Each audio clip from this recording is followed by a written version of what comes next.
Okay. Been a long time, and I'm freezing. Let's fight some trainers. I almost prepped for the wrong trainer, which would have probably been a disaster. But, I mean, you know, take heart. It could still be a disaster, right? So... we have a few risky trainers. I think 3 more. And then Cycling Road Rival. And that is going to be a doozy. Wait. We're supposed to have Masquerain and Luxray. Yep, there we go. Okay, next we have Triathlete Benjamin. Another trainer which I could not find a safe line for because of the lack of Mons who outspeed certain things, Mons who flinch. In this case, Mons who can click Brick Break. I lost my only fighting type earlier, and so that's going to be at a premium. It's going to be an interesting one, though. Both my delays, Shelder and Graveler Alola, are going to play a role on this fight.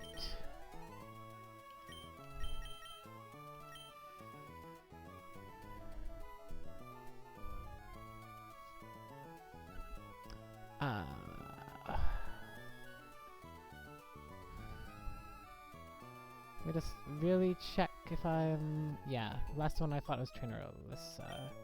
Triathlete Alyssa. Let's see, an Oranberry for Saltine. An Oranberry for Laser Ted. Forgot it gives such a great name. These are just pivots or something, I think, here. Citrus for Lycan. Citrus for No-Rad. And a Chesto for Nimona. I had these lions for a while, but just wanted to have an idea of Cycling Road Rival, and I think I know what I'm going to do if we make it to there alive. Silk Scarf. Right. So the point is, this is the Guts, Raticate, Flame Orb, Swords Dance, Facade set here that we have to deal with. And I just don't have any great checks for that, but I have some pretty complicated shenanigans that should hopefully get us out alive.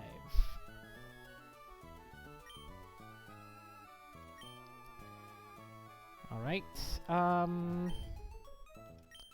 there's some pre-poison business, but we're not going to do that yet.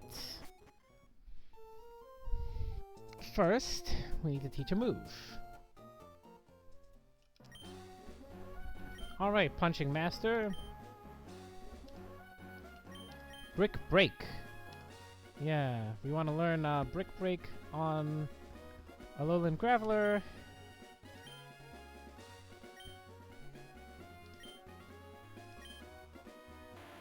Instead of Smackdown. Because, like, how common is Levitate, really? And if you're flying with us, hit with Rock Blast, right? So that's the idea. Now, we need to do a bunch of pre-damage, as is becoming increasingly common. How many full heals do I got? I'll pointlessly buy 2 more. The run's gonna end in a couple of fights, so I mean, you know, we'll totally need all those.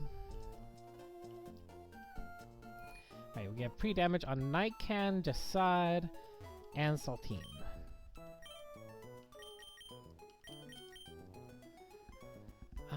Wait, why the hell am I pre-damaging Alolan Graveler here? There's some theory about this. Oh, about being dead to Stomping Tantrum from Raticate. Yeah.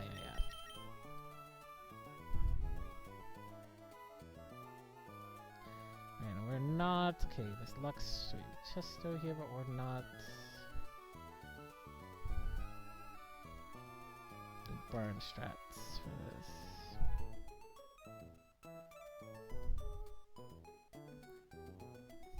Wait, why?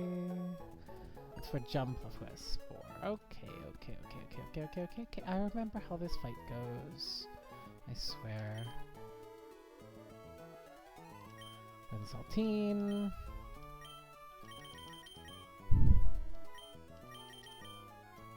Poison Jasad.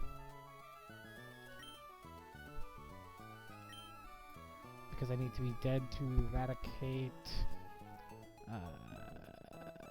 Wait, why?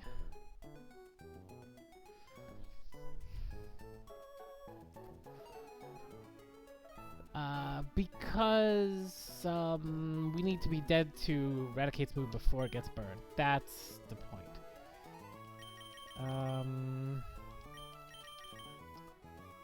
And poison to Dreadnought because we are out of HP and we want to play around Super Fang. Make it trigger Citrus or something like that.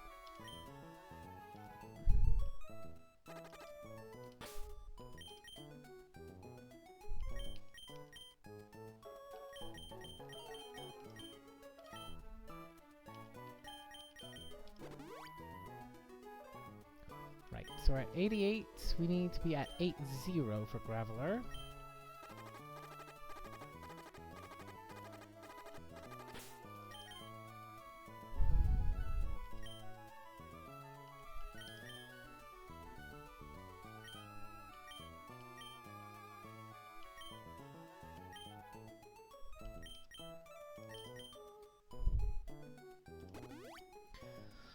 And we're at 99, we need to be at 58. 98 now, so we need to get 40.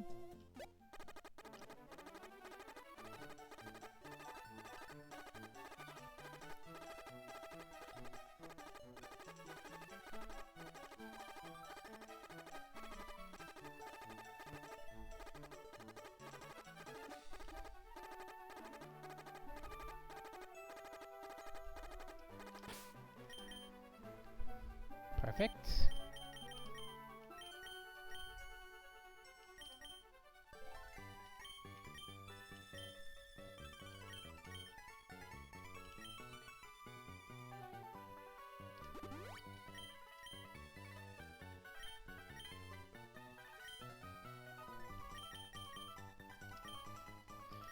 All right, Scrandai.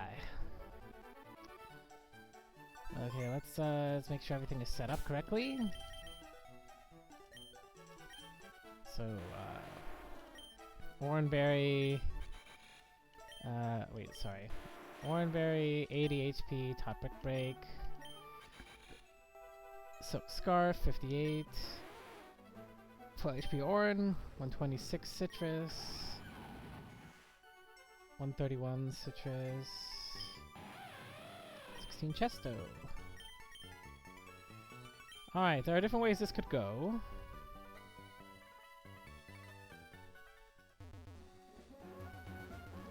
One thing, alright, good. That keybind is set correctly. Oh, and I can alt-tab with that to create like an auto button for the hop slider. I thought we were getting that far today.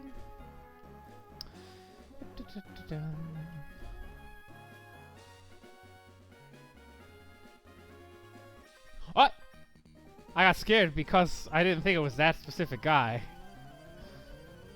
Alright, let's not get killed. Triathlete Benjamin, okay, came to the right fight.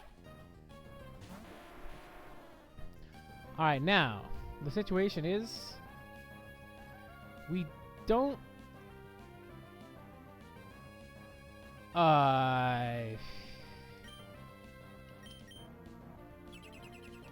let's not see crit.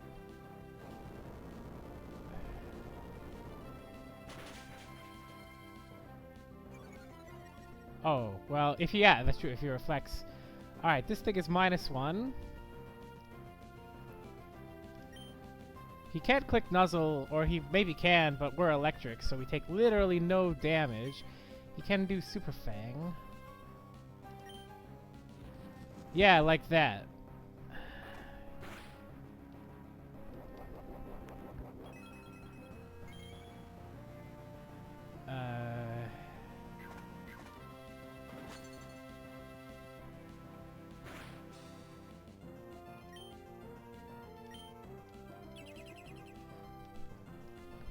Yeah, keep raising your defense. Oh, he's not gonna click light screen because we are a physical attacker, but he can click reflect. Alright.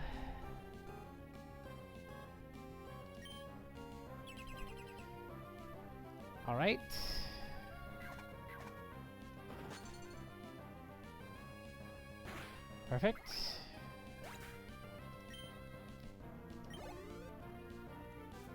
Oh, Lord. Man, I'm scared of everything. I'm scared of the XP noise. Okay. This is, Guts Raticate holding a flame orb with facade. And Swords Dance, for good measure. Instead of that...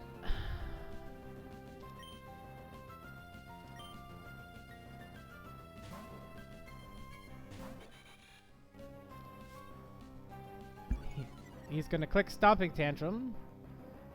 Which doesn't work very well. Because we're flying type. Alright, now he's burned. Alright, now, this is very very specific what we gotta do here.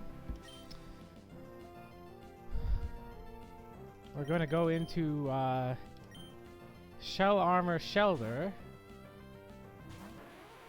Which is, never dead to that.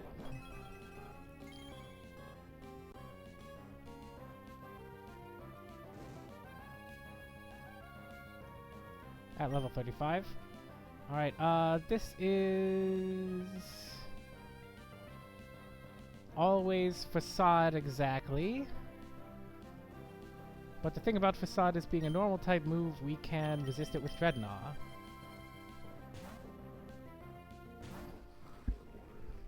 And basically, the point here is that, Torterra is supposed to be the one to kill this. But it needs a little bit of chip damage to be done from burn, so we gotta waste some time. Alright, so now this is gonna click Stomping Tantrum or Swords Dance. We should be safe in either case, but being safe in Swords Dance required me to do the shelter shenanigans earlier. Either way, we're never getting attacked here. So it's safe to go into Jasad again. Checking with Intimidate.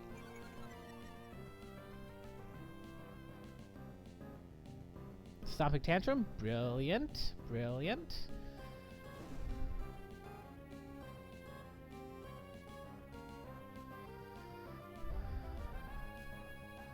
So let's see. We went to Masquerain, Stomping Tantrum, they got burned. Shelter versus Facade, Dreadnought versus Facade, Masquerain v Stomping Tantrum. So they've been burned 3 times now.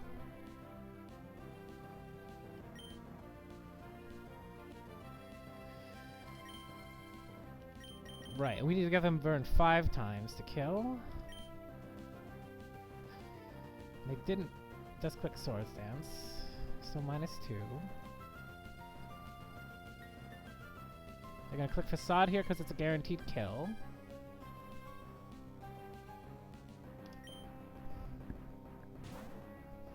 Go to NORAD.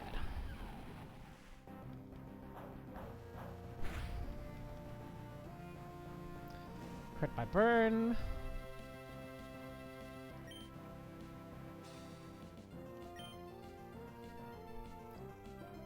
Seed Bomb. This could be Swords Dance, but if he Swords Dance, he for one attacking us. Get him. And he dies to burn. Exactly according to plan.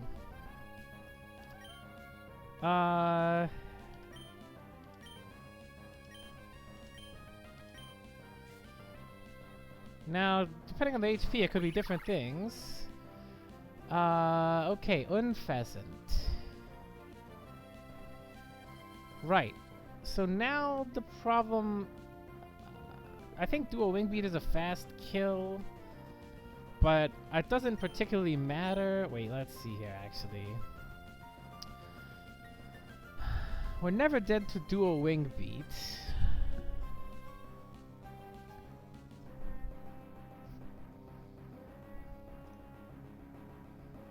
We're never coming back in on Torterra. But this is really safe anyways. Yeah, whatever. Let's follow the line the way I drew it up. I was smarter back then.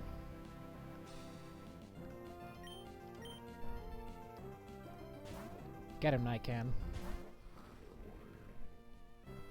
This is super luck, and we can't be crit, so yeah.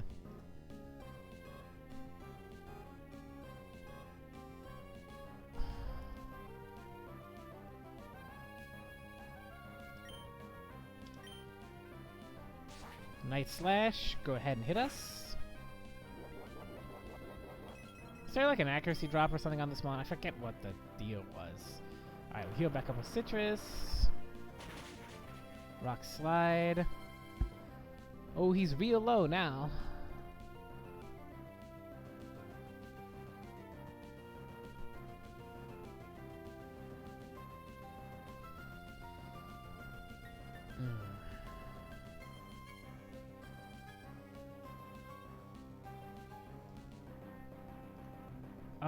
Can anything go wrong if I...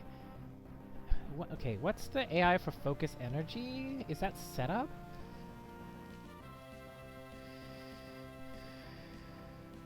Oh, he's never clicking Focus Energy because I'm Battle Armor.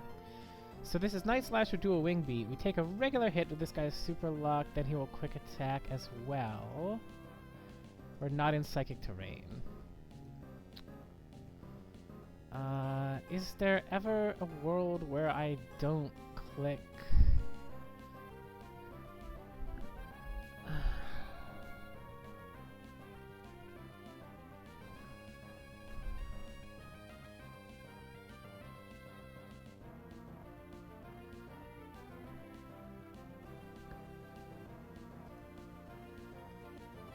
Okay. Yeah, no. It never makes sense for me to not attack here. But I will use a different move for style points.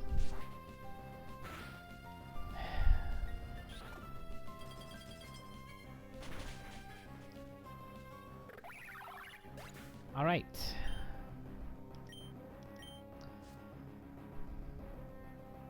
Jumpluff. Infiltrator holding a Flying Gem, Seed Bomb, and Acrobatics. Swords Dance and Spore. This is guaranteed Seed Bomb fast kill.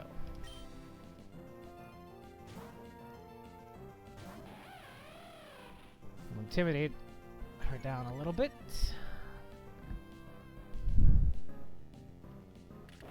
You got this, Nemona. God damn. Alright, now both moves to do the same damage. We are slower, so we are going to go for paralysis here. Takes the Flying Gem like a champ.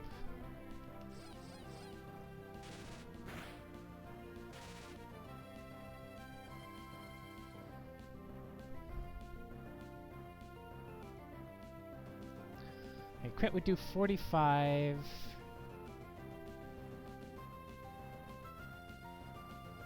Recoil.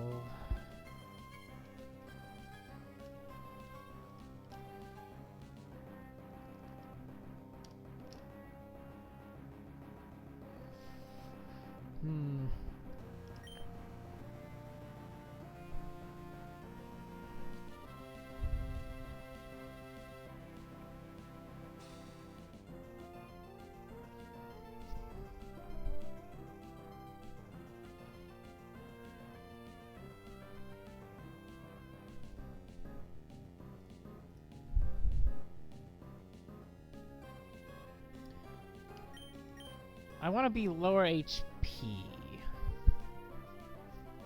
But do I... It doesn't make any sense, actually. Okay, what can I go to that is dead to a move? There's no flying... Okay, no. We're paralyzed. No item.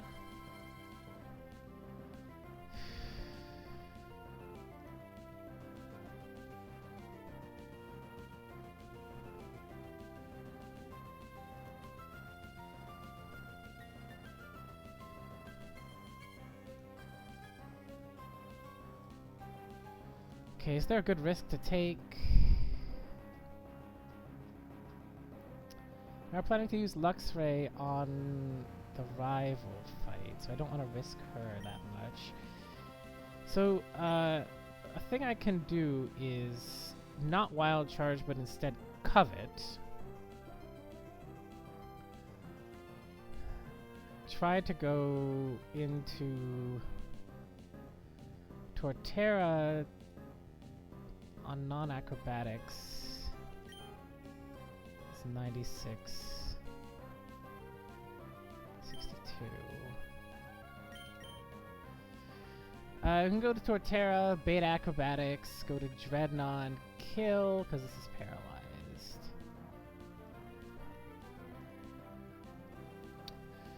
Okay, that's the plan. Which begs the question why I can't just do that now. Because he can click Swords Dance.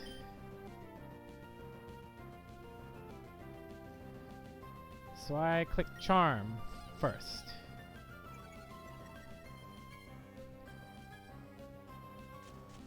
Spore.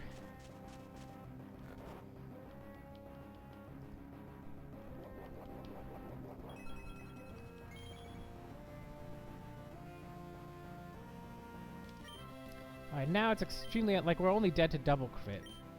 So I'm gonna take this risk. And only if he clicks... Okay, we're dead to crit. Yeah, full para. Got us out of here.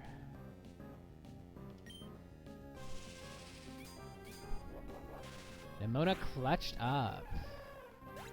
He's gonna have to do a lot more of that if we want to get out of this split.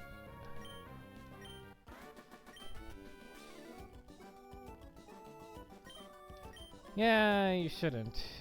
I shouldn't either. Yeah, well, I took that fight slow and easy, and maybe I got rewarded. Who knows? Or maybe I'm just lucky.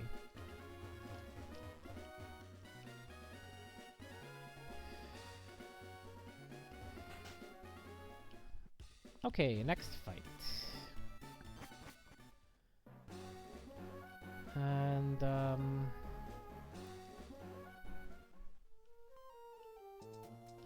at least this fight there's not going to be any pre-damage shenanigans.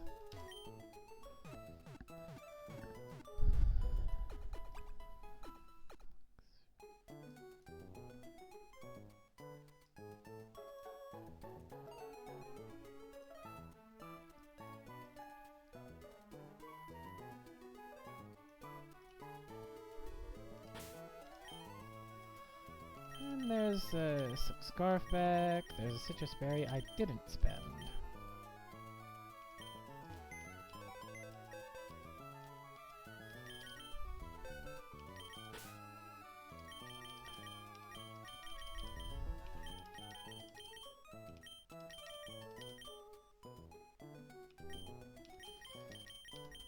Bring Huscow for this one.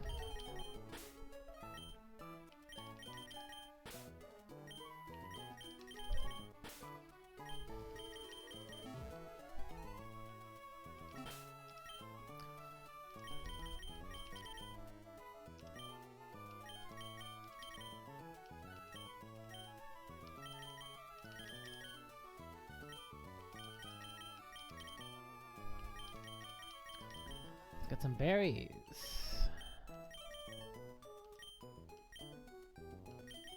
Aspire for Carnivine. Aspire for Quincia. Aspire for Leopold. Aspire for Nikan. And an Orin for Nemona. And nothing for Pinecone, who's gonna do some acrobatics as usual.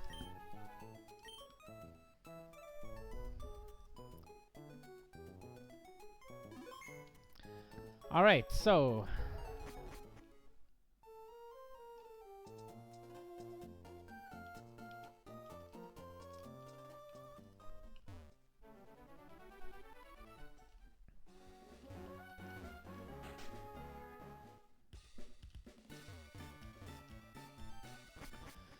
Next triathlete, Jacob. Another fight where I just couldn't find anything smart. This thing is so fast, I have no way to bait it to do anything or slow it down. But don't worry, because I do have an incredibly inventive, guaranteed not to fail, intelligent, brilliant plan to get through this fight with no deaths.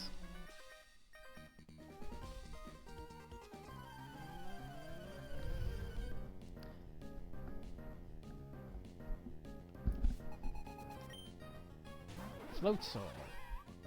Go get him, Huscow. Alright, here's my brilliant plan. No ice beam crit one time!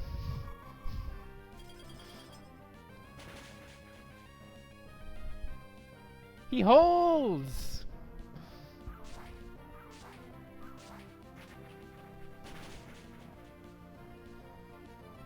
Well, so much for that guy.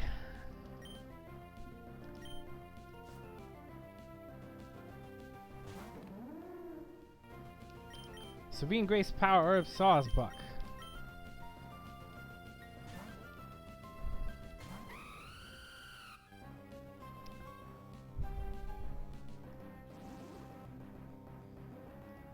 Ah, one turn bounce because of Power Herb. I didn't think about that.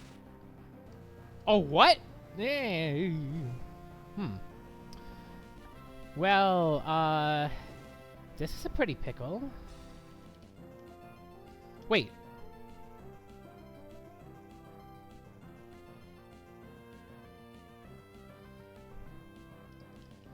What just happened here? So Sawsbuck Power Herb.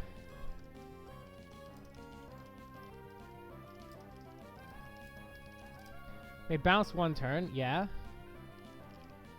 Bounce, 30% paralyze.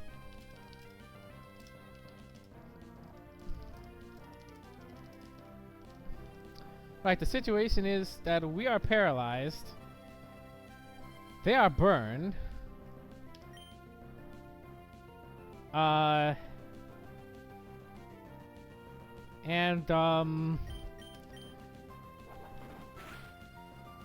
flinch one time.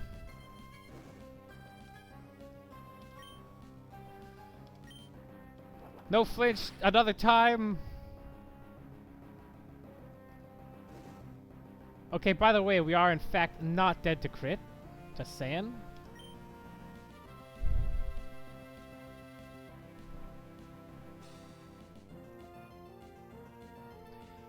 No flinch, no full para some other time.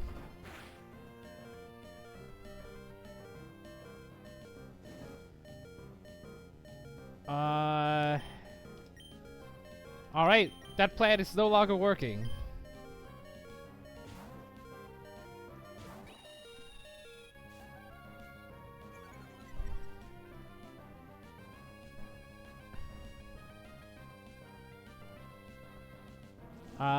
This thing is faster than us, so it's gonna strike us with bounce. We're not gonna get paralyzed because Leopold's a G.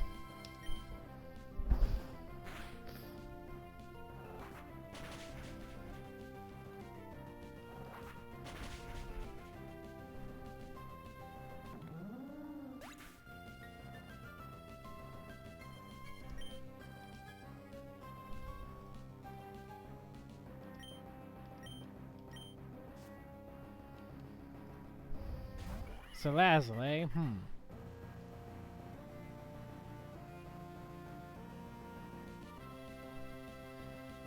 never did the crit, by the way.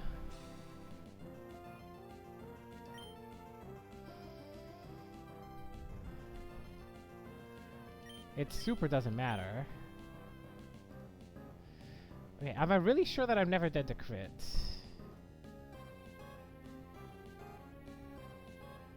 $100 plus burn damage, which is less than... let's see. It would be 1/10 would be 12, so... the damage is 1/16. Gotta call the audible.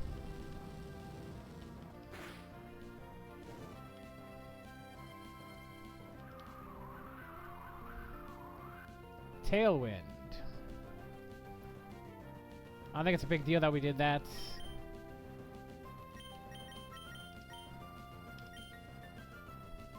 Clean it up, Nikan.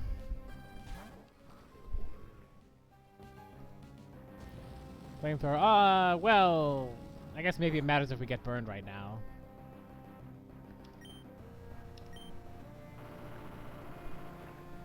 Put the flames out.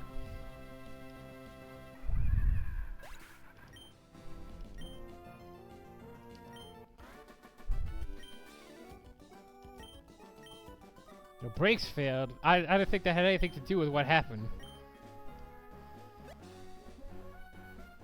Yeah, spec my bike for problems. I just got my bike repaired today, actually. I had to dodge a pedestrian, slid in the street, and ripped my mudguard. And also, like, the chain was bent and all kinds of other shit.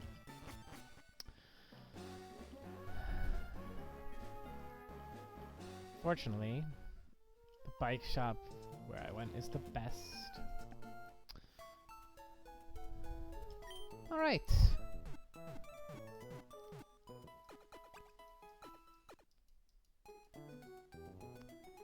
So, let's get it set up. Next party. Masquerain, Torterra, Talonflame, Crocodile, Staraptor, and Hatterene. A very fun party. Get Aspia Berry back. Orin. Aspia. Aspia. Anyway, didn't use any citrus berries that fight. That's something, eh?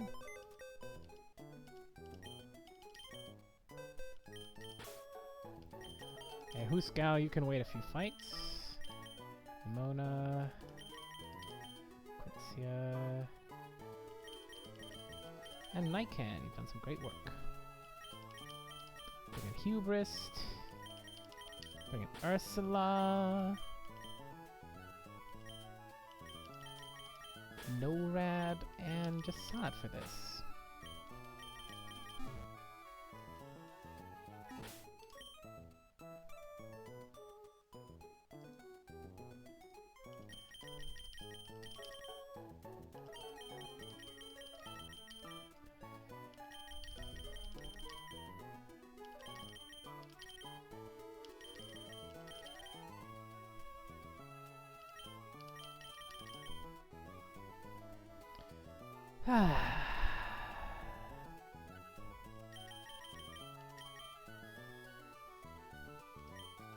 Masquerain with Chesto, Torterra, Citrus, Blueberry for Acrobatics, Shenanigans, Citrus for Crocodile,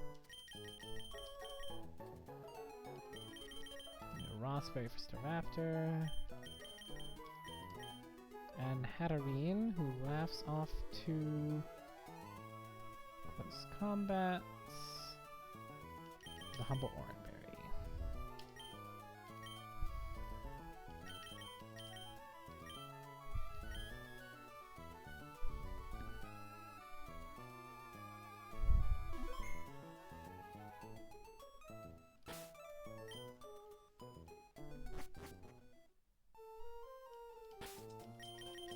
Alright, let's just check everything.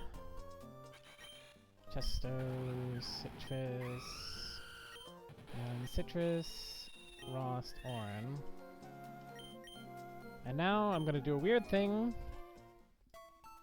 and burn my physical attacker.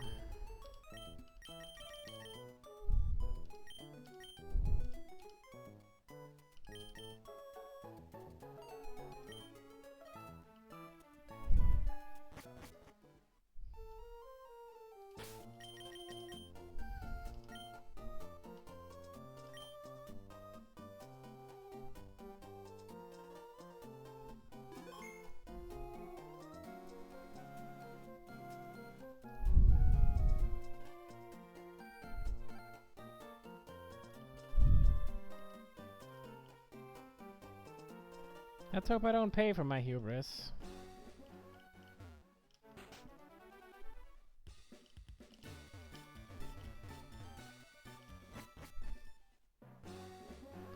Oh, and I'm not in Tailwind. Yeah, that's kind of important. Heh.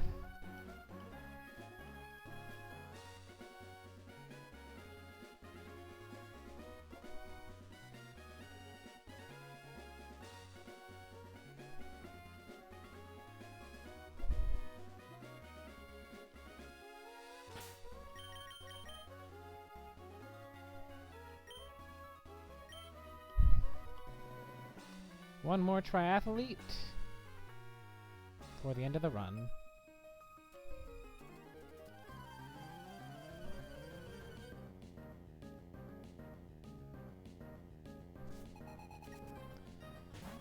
Rapidash Galar. Intimidate them a bit.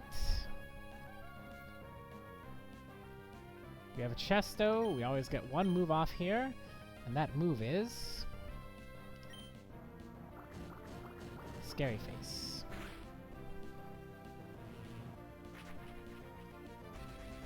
Half your speed.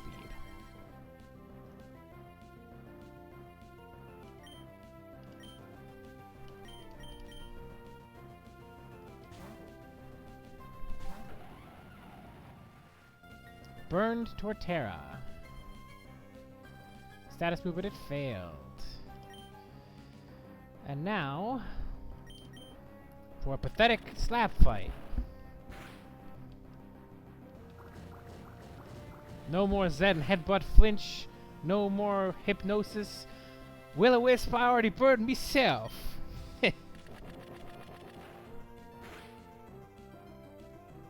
Alright, now we're at the point where we could kill by critting.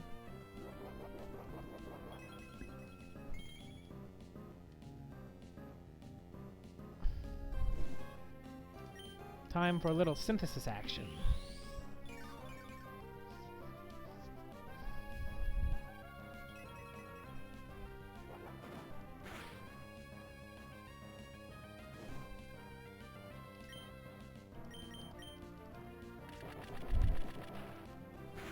Take him down.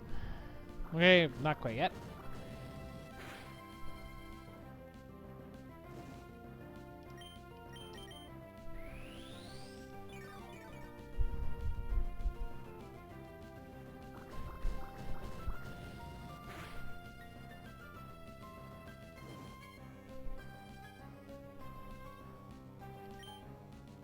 It's greed.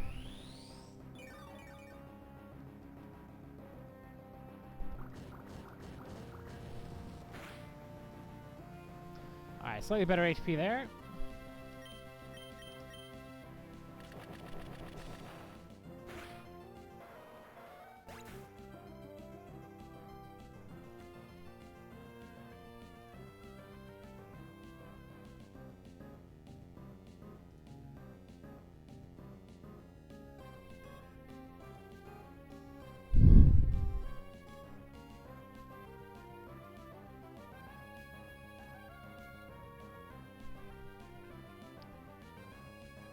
Wait, why?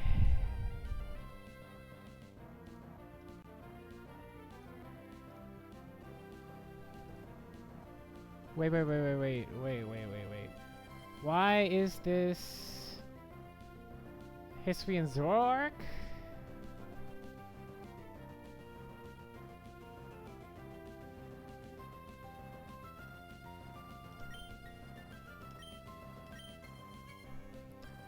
I thought this was supposed to be Hisuian Zoroark, but I'm not actually sure. Okay, well, that is Hisuian Zoroark if I've ever seen one. I can synthesis once to confirm it, because I'm paranoid.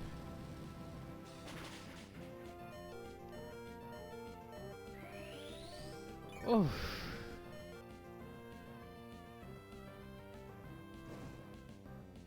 Okay, well now this is exactly Flamethrower.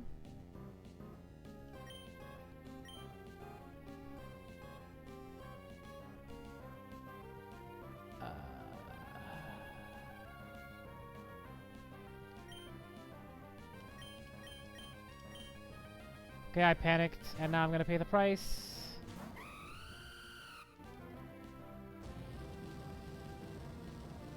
Well, Only good thing is Flamethrower doesn't do that much to Talon Flame. Confirms a different move.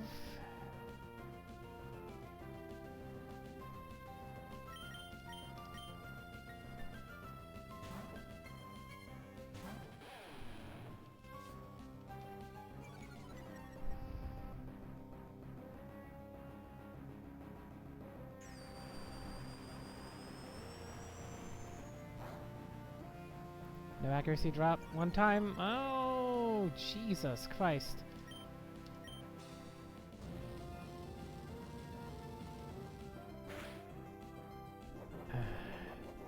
So expensive. Why did I get scared? I should have just clicked Seed Bomb. Might have been fine.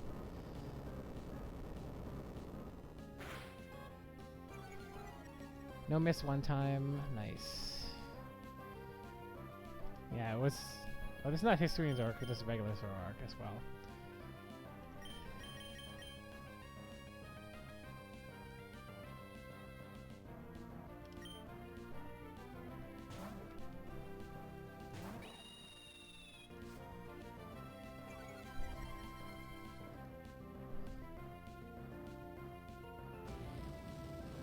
Another Flamethrower. A crit! Well, the thing about that is, we outspeed now.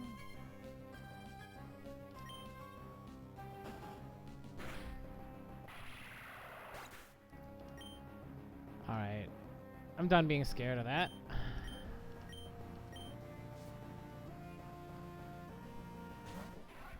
Actual Surfetched.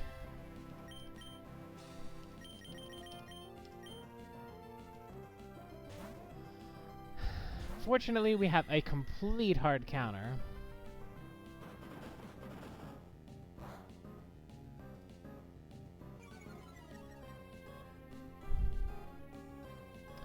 I've never got to use this move before. Let's see what it looks like.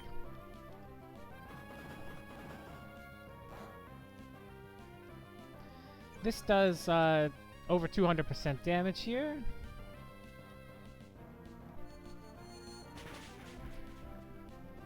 Yeah, that's the end of you.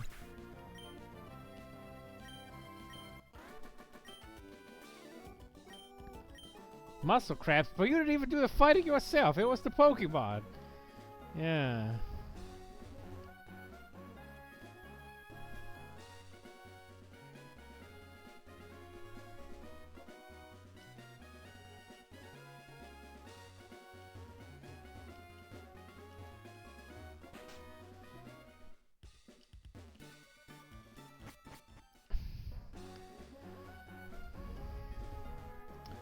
Well, so that's the last fight. We win this run, eh?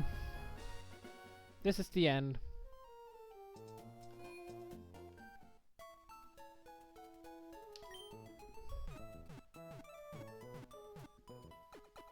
But we have schemes and schemes. Alright, I wasted so many citrus berries doing dumb shit that fight. Well, since the run ends on the next fight, and I have still like 30 citrus berries left or something, I guess nobody could say that was too much. I won't need them in hell. Speaking of hell...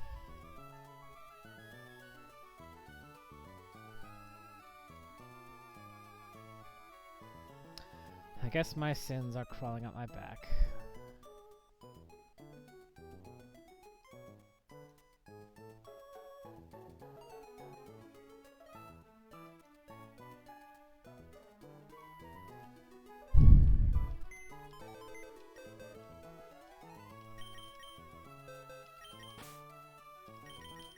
Decide. You can be spared. No rad. Weirdly enough, you can be spared. You don't have to fight Kingdra.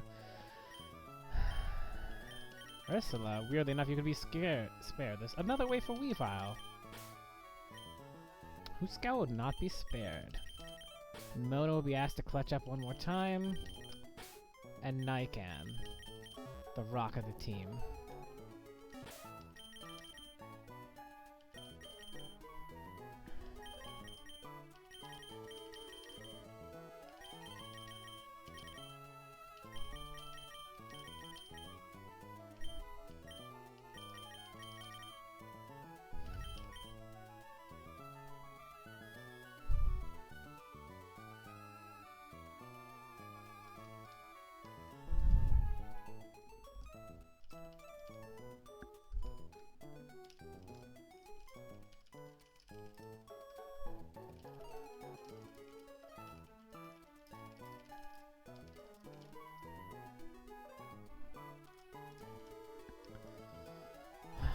Alright. Let's get these items set up for one more shot.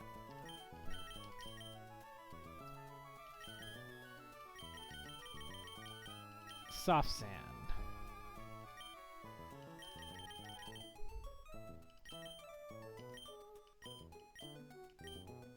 An orange berry.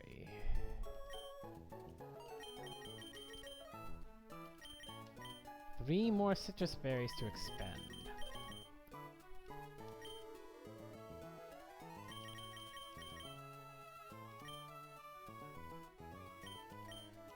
And talent flame Pinecone's gonna bring the acrobatics as usual.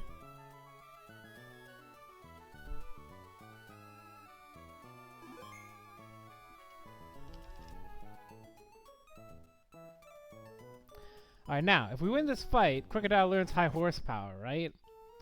And I'm not going to click Stomping Tantrum at any point. Bulldoze is a useful speed control move, and hits in doubles, you know, and all that stuff. Therefore, I'm going to do something a little bit suspect. And overwrite Stomping Tantrum with Brick Break on Hubris.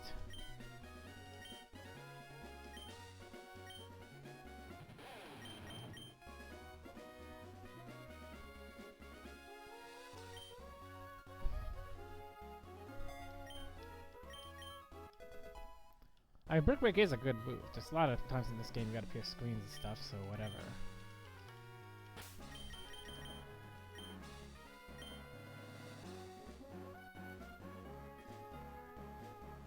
Let me bring up the right.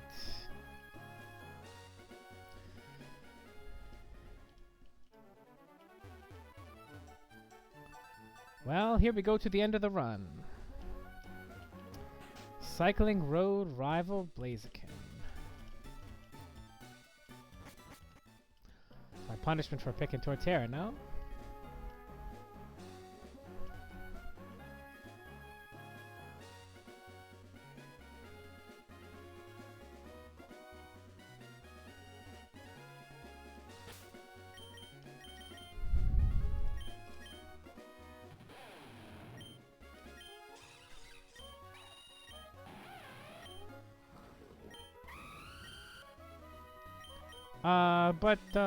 I forget.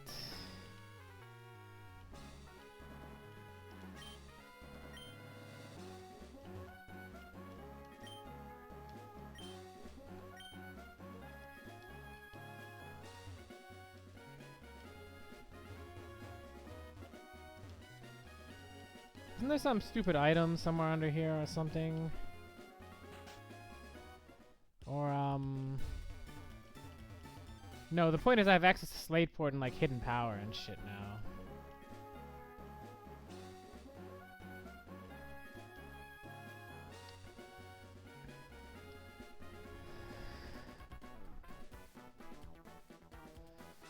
So this is where you were. How's it going? Been raising your Pokemon? I'll check for you. Yeah, check by killing some of them off! My god, this sadist. Trainer Brendan. Andy. The battlefield got weird. Intimidate. This is special attacker. Nobody cares. Alright. Oh,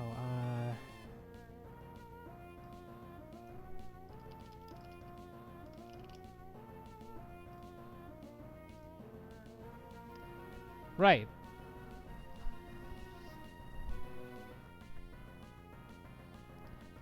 I'm a physical attacker, so I can't afford him for Reflect and start clicking Hyper Voice. I just play for the very, very high chance that Light Clay Entity clicks Reflect forever. Shit!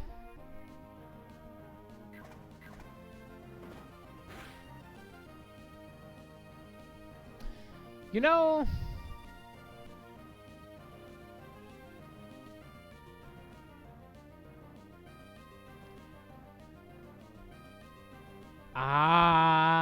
no, I should have bulldozed.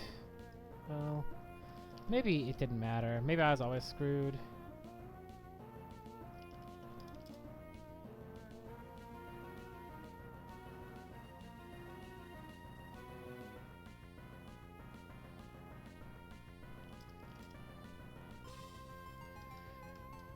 Actually, my prep said I was supposed to bulldoze.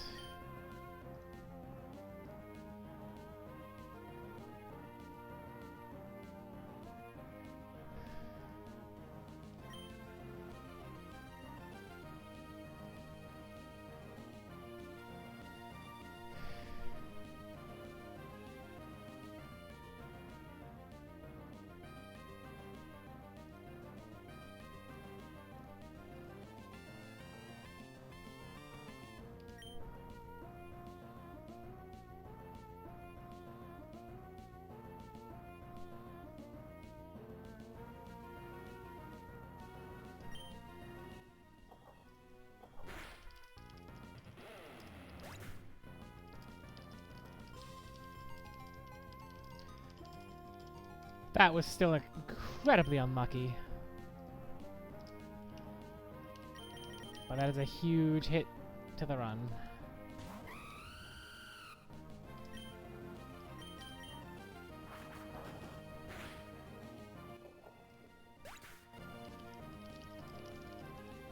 Man, what's the point of clicking these great lines if I just don't fucking click the right moves?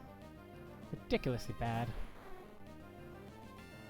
Now this is Kingdra liquidation early.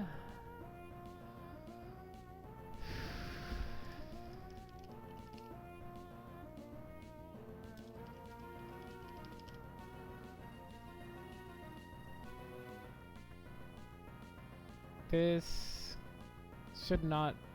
This can D-dance, by the way.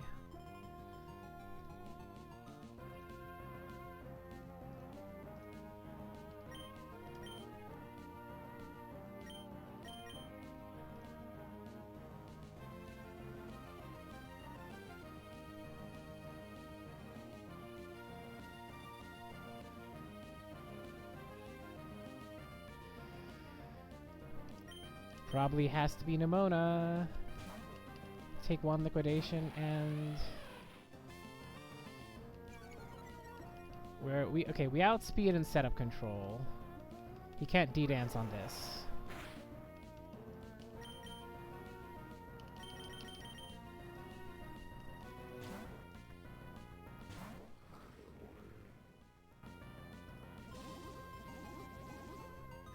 That could have happened anyway. It was also quite likely to reflect there.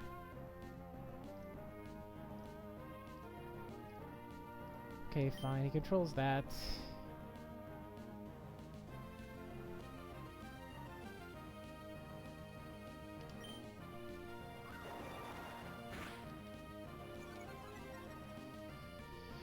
Okay, we have to pivot now.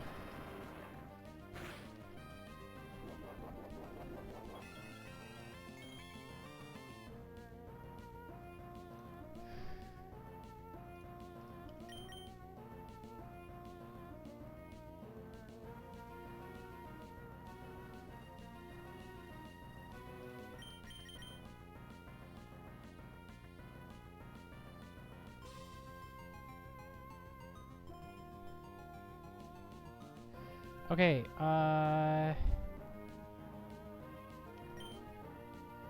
there's no way to deal with that. Okay, yeah, I cannot go to... Okay, I can go to Carnivine, but he doesn't do anything? He kills slightly faster, that's for sure.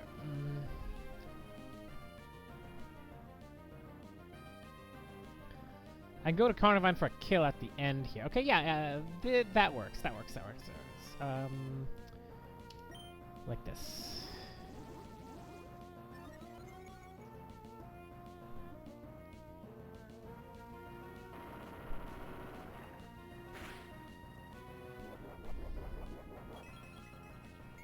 Okay, we're not dead to Dragon or to Hyrule here. I think we're actually just straight up fine. Oh, number of hits of Scale Shot mattered, but so does Citrus Berry Recovery.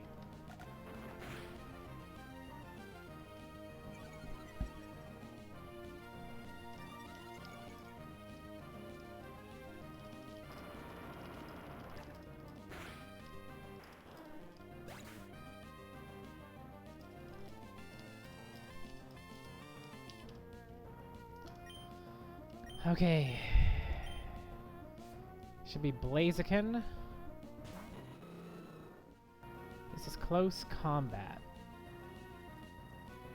There was a line if I could force close combat, but it wasn't for this mon to kill.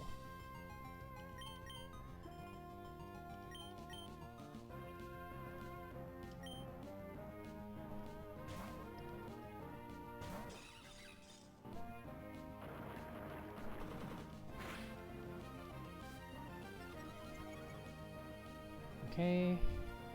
Stone Edge. Apparently. Wait, what? Stone Edge was not a kill? Apparently it was. I don't know what I'm doing.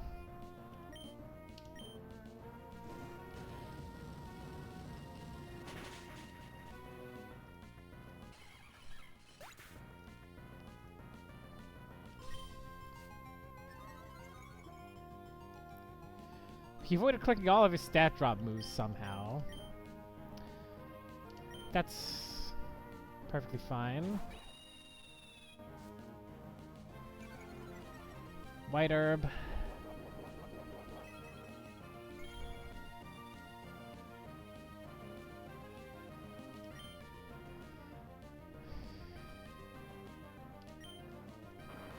No Stone Age crit one time.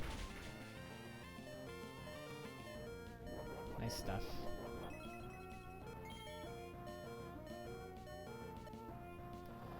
Another second order rival, another crushing mistake and a failure.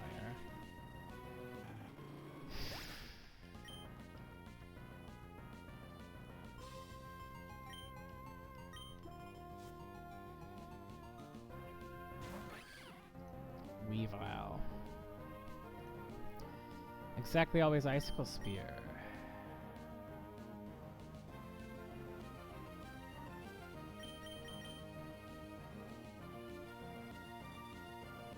We're not Pursuit trapped.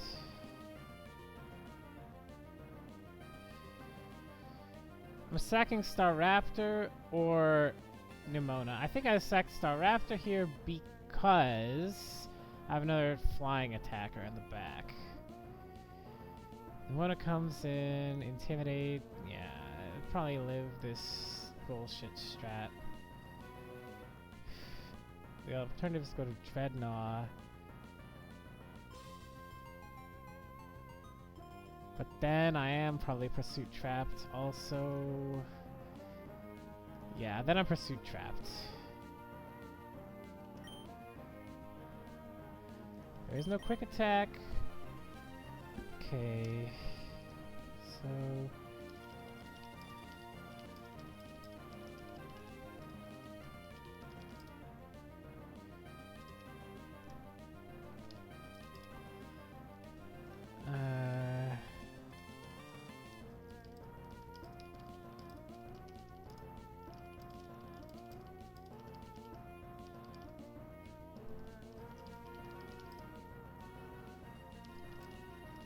but you know, I have another electric type. Graveler is going to come online.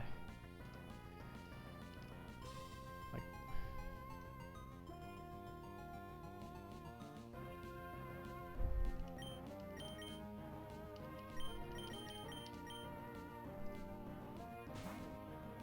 yeah. Lock it in. Oh yeah, there's no inner focus, by the way. Great. I mean, he can always just not do that many hits, and then we're in an okay position.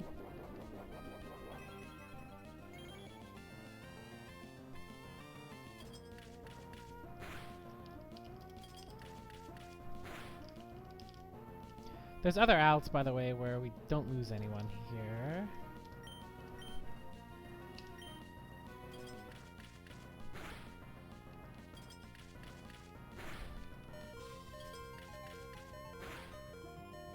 Ah, damn!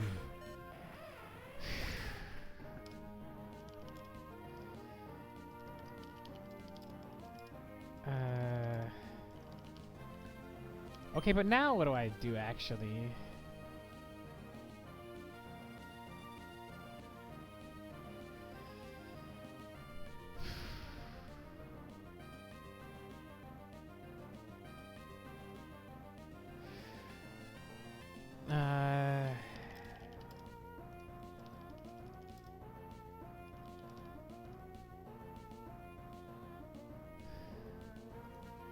Which means Weavile sweeps.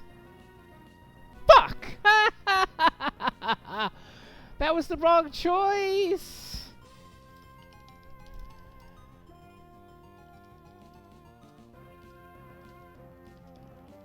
I should have saxed the Raptor. Because if I sax the Raptor, this is pretty safe with Luxray, Nuzzle, and all that. Charm and all that. If I don't...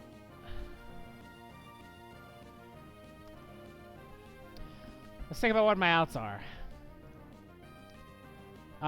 Roost bullshit. So everything else is just getting one shot, right? There's literally no point going to anything other than Pinecone here.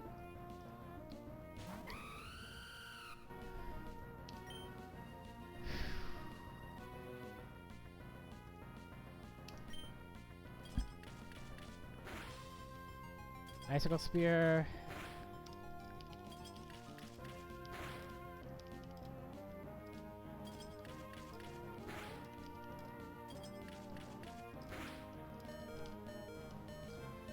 We're not dead yet. Flame Charge. We go to +1 speed. We are now ungodly fast. 153.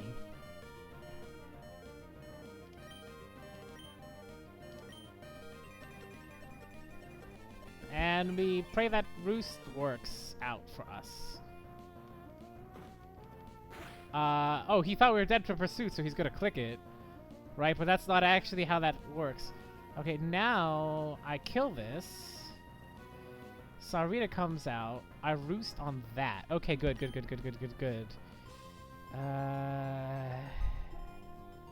I don't need to be faster than I already am. Oh boy.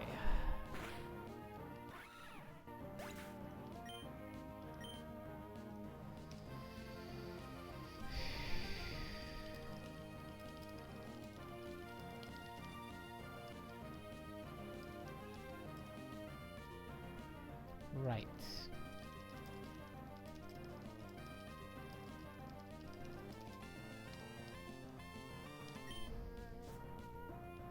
How do I always end up losing a ton of mods to some dumb bullshit mistakes on these Cycling Road Rival, specifically? Alright, now the plan here is we're gonna click Roost, right? We're not gonna be a flying type, which also makes Triple Axle do even less damage. And sooner or later, that exact thing is going to happen. Flame Body.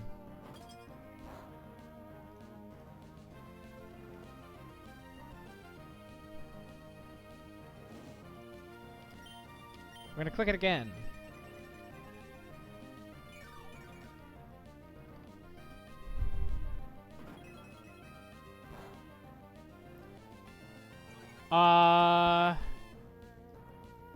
Oh, that is disastrous. Oh, because he can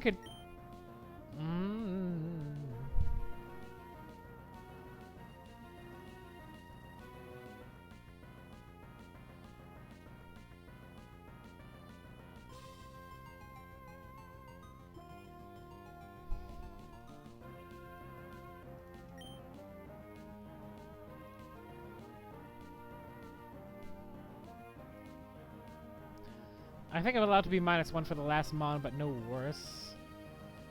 We need to kill this before things get worse.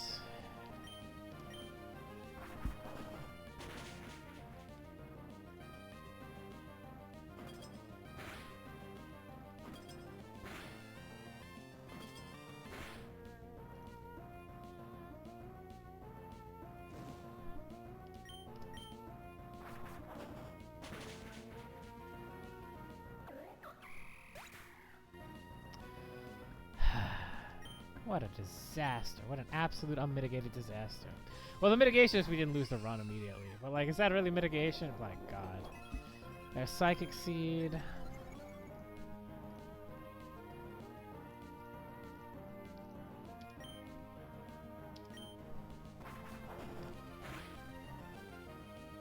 What? This shouldn't be able to use acid. Oh. I see why it can.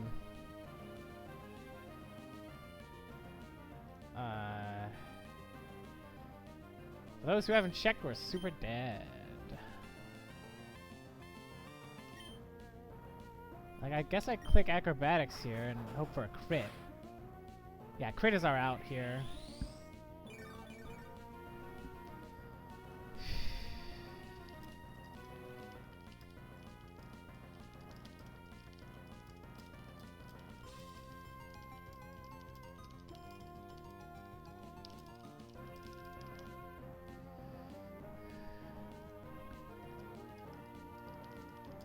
Can't believe I'm gonna lose to the Alcremie. But yeah, this is correct. Crit is the out we have been given.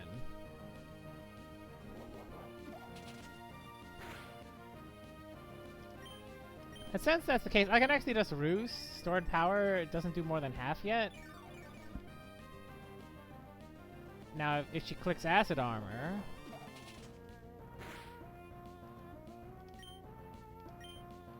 I mean, I guess...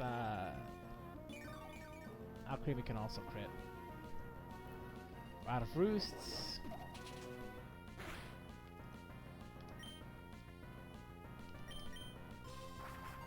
Baba boy!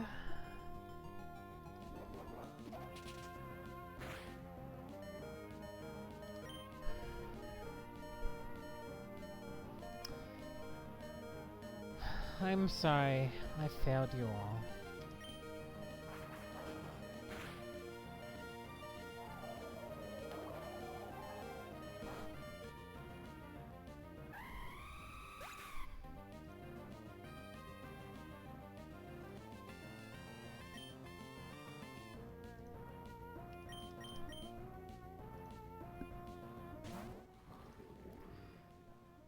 I mean, that crook thing was a wipe angle anyway, but...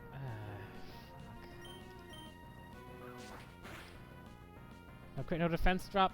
Fuck.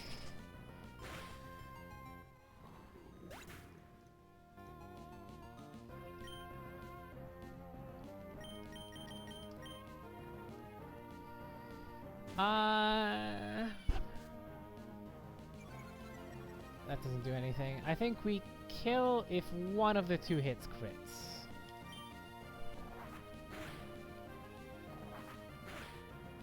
Oh, don't tell me I won that! God damn it!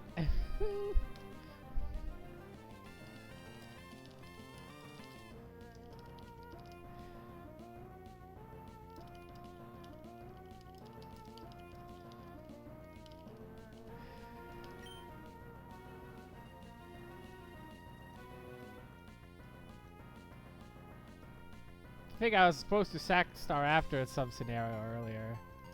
Yeah, that's right.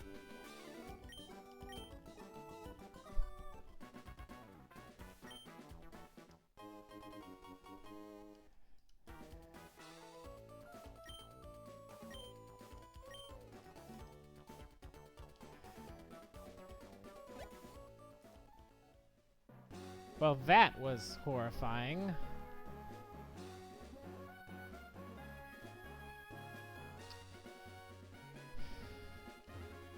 Way even worse than the last Cycling Road rival. Absolutely bodied. Absolutely bodied.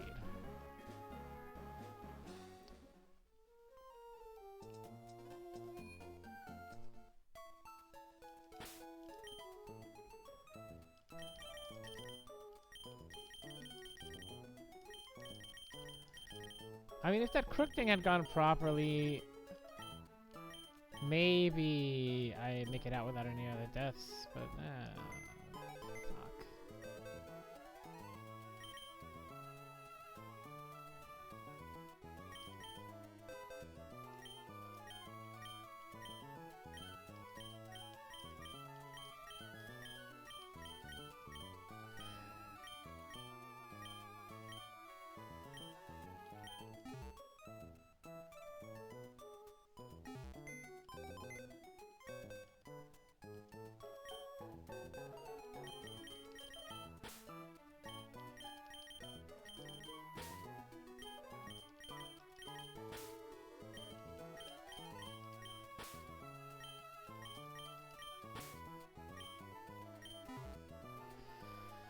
Alright, well, so,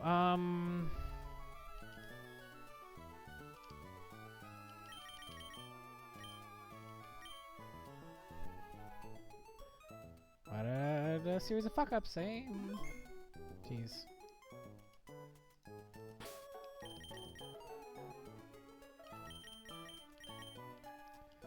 Endless candy, eh?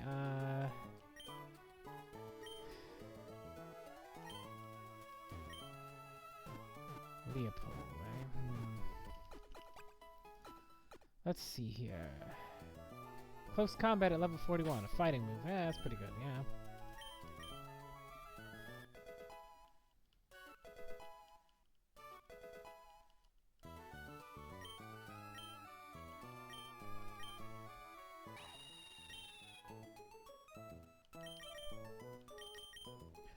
Yeah, screw takedown.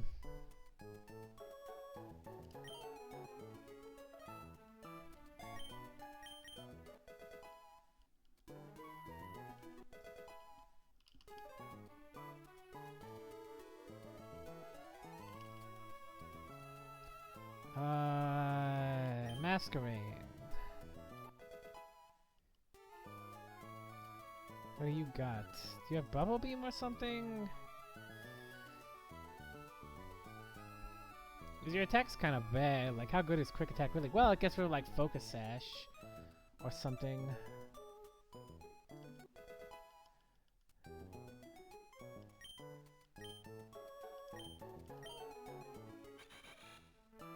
But there's also like Scary Face for this kind of thing.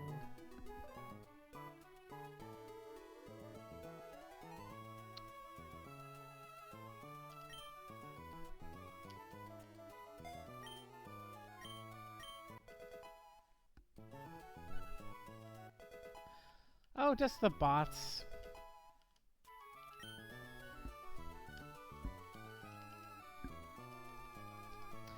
You're a bot, everyone knows it. Why do you guys think you even make money like this?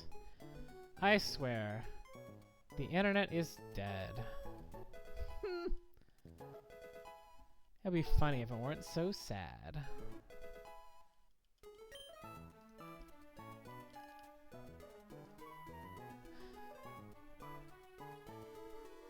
Nah, you're not. I don't believe you.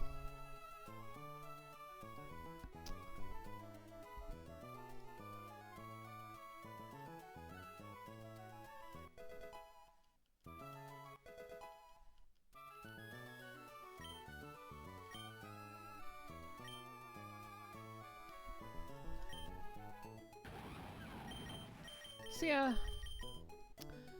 Oh, Giga Drain, huh? There is the lines of this.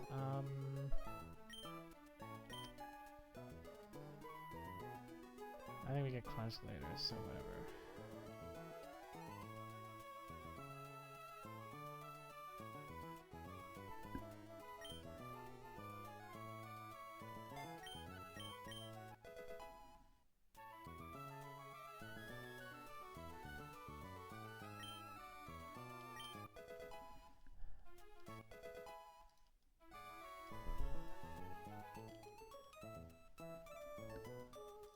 Okay, now let's see. This is the part I actually gotta do correctly by some means.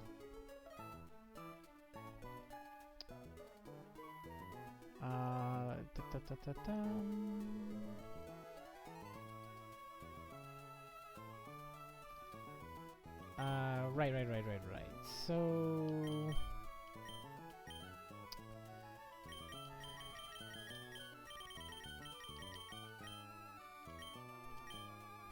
Everstone.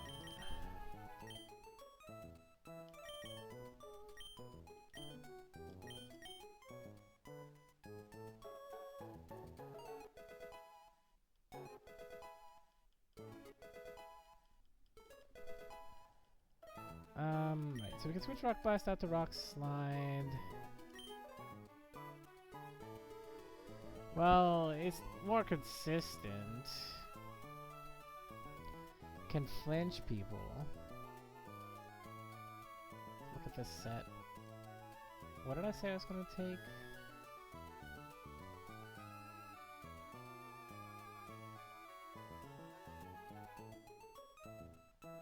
Thunder Punch we're gonna replace with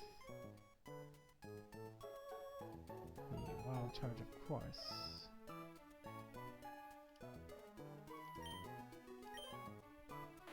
Giving Bulldoze.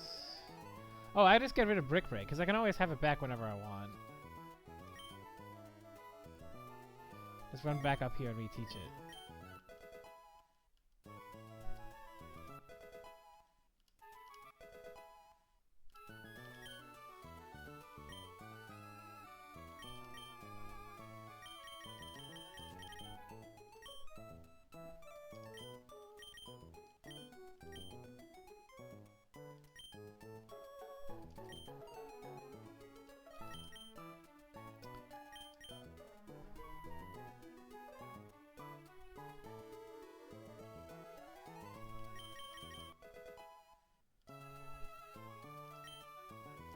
Alright. I could replace Thunder Punch with something even better.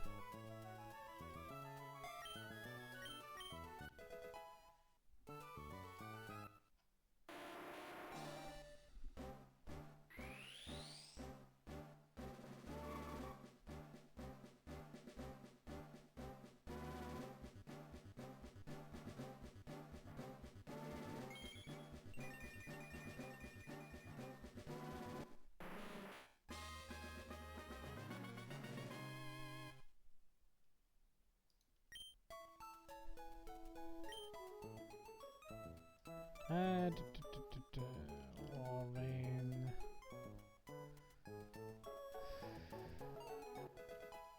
Super Fang, eh?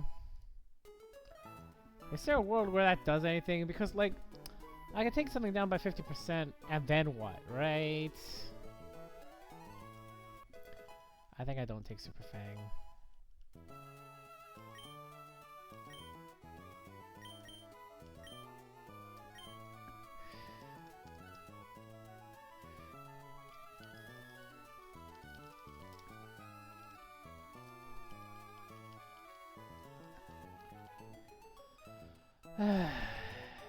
Jesus Christ. Oh, did I write that wrong?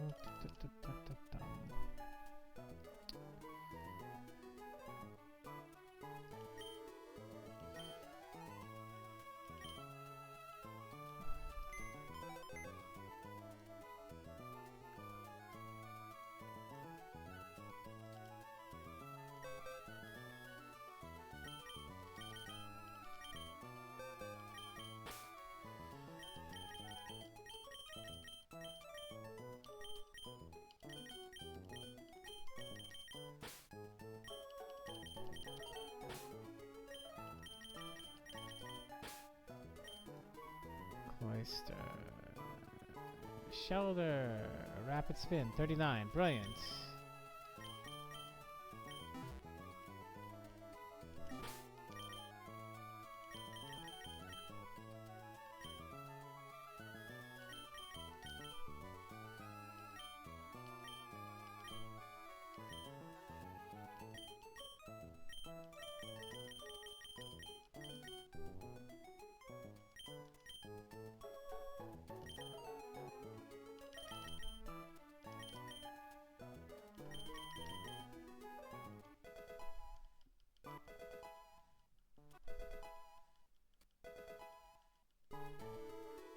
Wait, I could have just leveled this up because it levels up from Waterstone, not the... Ah, I'm an idiot. Well, whatever, it doesn't matter.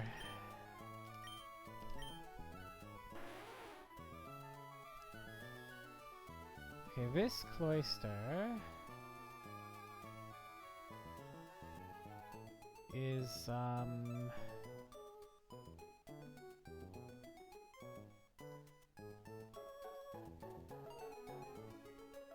has 50-50 ability, so I don't know yet whether I like Electrical Spear or not. It is gonna be minus attack, spout attack, and special attacks is good. Aurora Beam is probably worse than Icicle Spear in any case. We got Razor Shell, we got Ice Shark for priority.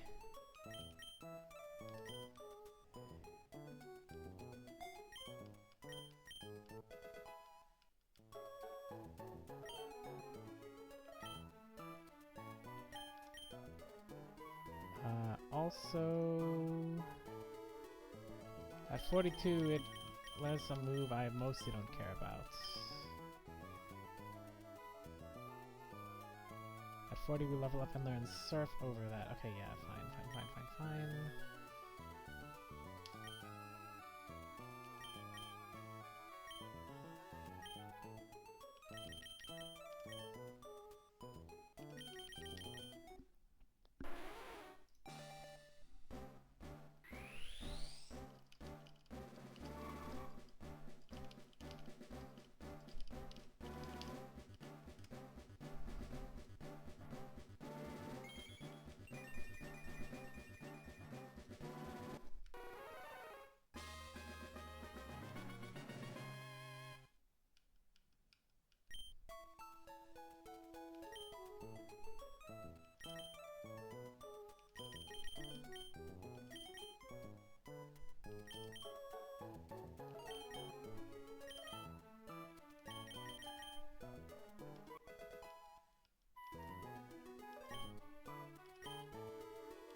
This doesn't learn anything.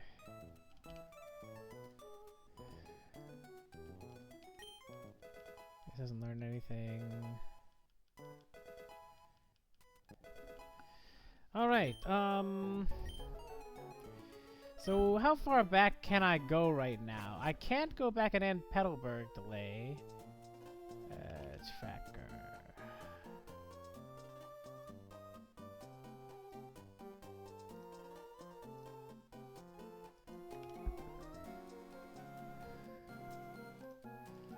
I only have 9 mons, Jesus Christ.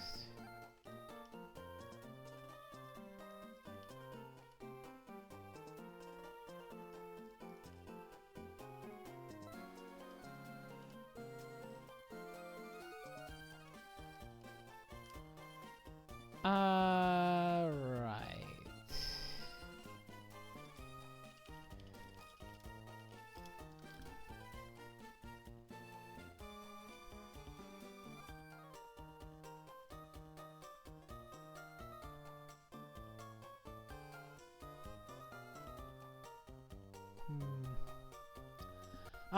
Game Corner. I could go to Game Corner and get something. So delays I can end include Game Corner, 111, 118.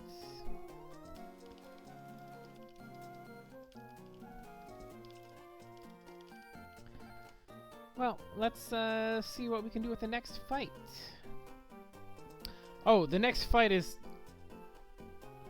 the goddamn accursed rock slide flinch double. Yeah. Well,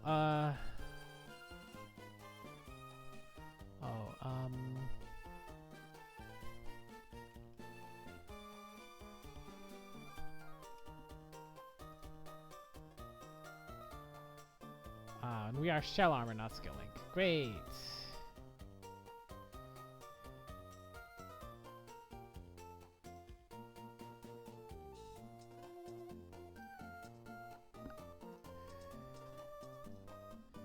Okay.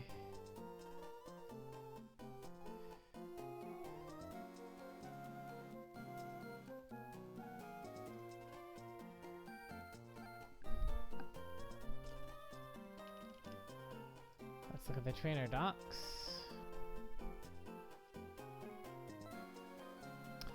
Pokefan Isabelle and Pokefan Caleb. Okay, false double.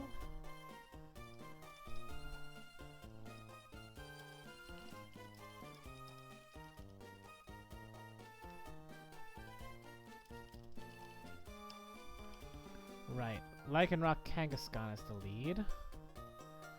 Kangaskhan, Inner Focus. Lycanroc, Tough Class with Focus Sash. So it's always gonna fake out.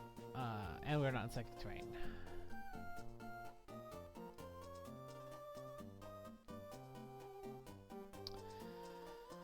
Okay, I can kill pretty well. Torterra wrecked both sides. So I just need something to waste time and let him get his hits off.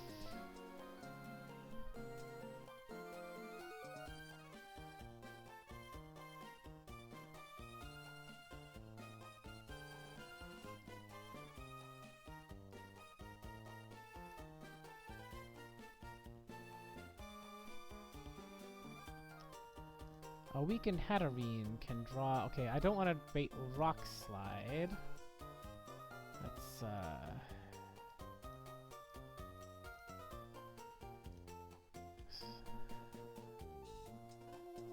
I don't want to bait Rock Slide, actually.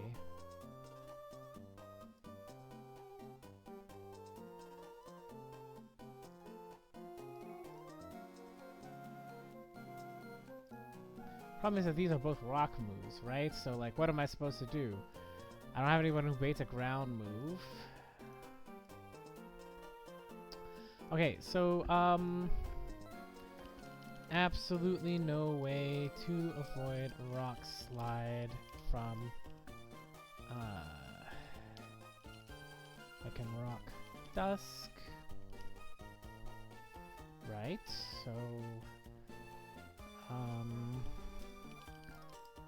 I guess we're just gonna have to be robust to play around that.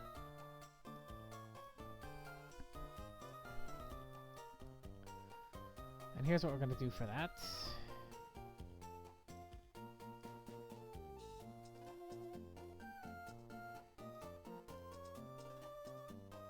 None of our mons are scared of Victory Bell, either. So let's go with Chesto, except for Sarina, who won't.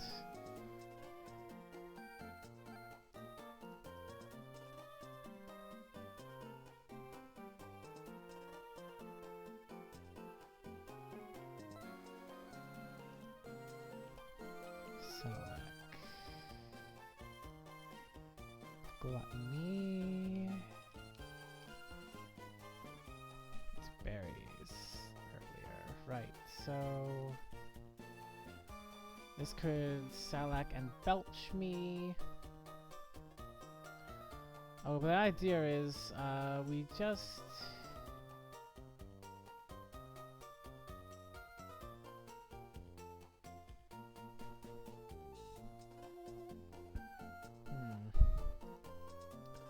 get rid of Kangaskhan as well. Baiting Drill Peck to this side.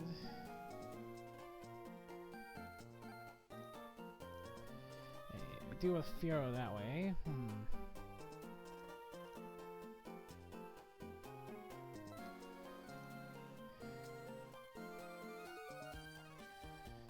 This cleans up Furo.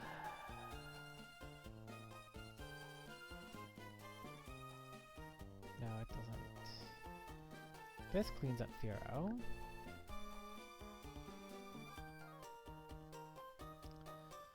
Alright, so now the question is, I kill... Yeah, Kangaskhan is wasting his time on us.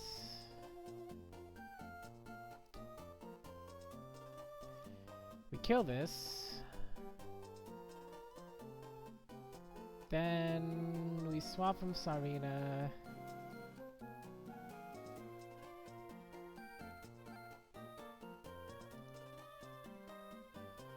To this.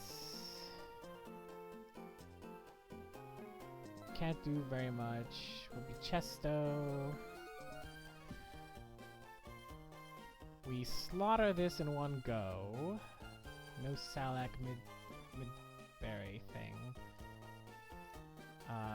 Finish that off.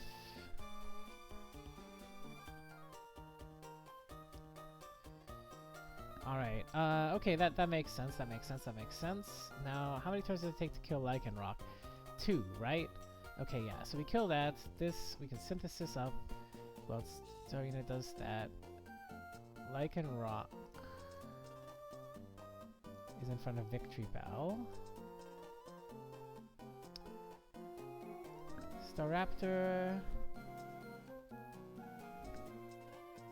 Ah. Well, if you can see my box here, I've had an absolutely disastrous cycling mode rival, and I've got 9 mons, and I just want to wing it and see how far I get. That's all. Now let's see. Okay, this plan is pretty fine. If I need to stall Kangaskhan out, Hatchfiend does that. We're not getting belched.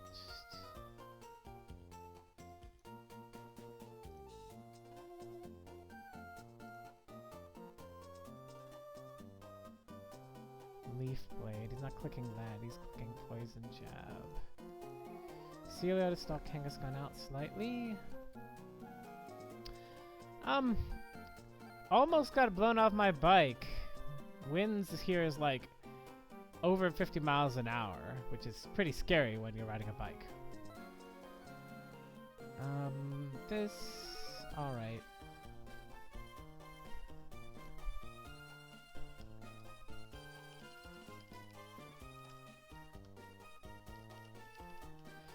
Yeah, Masquerade and Intimidate is an option.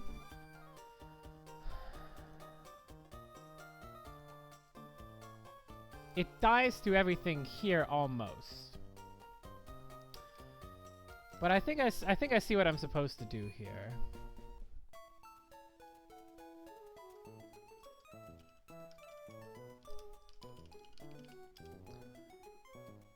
Okay, so Torterra... Yeah.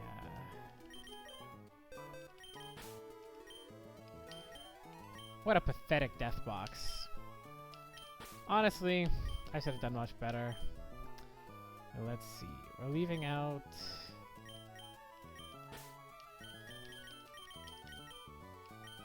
these two. But yeah, you're right, Masquerade.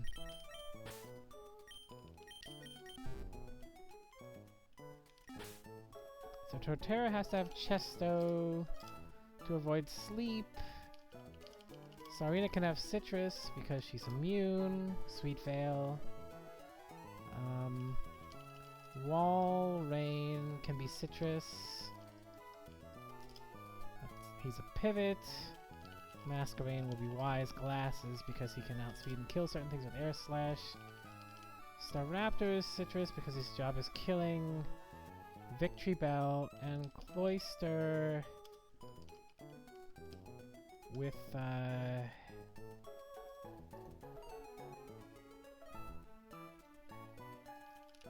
let's say Pecha Berry.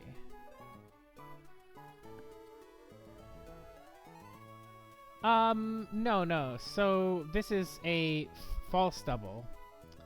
So one trainer is Lycanroc and Victory Bell, the other trainer is Kangaskhan Fearow. That's actually much better. Yeah, if it was a true double, and Fearow could come in off of Lycanroc getting killed, then I'd be in big trouble.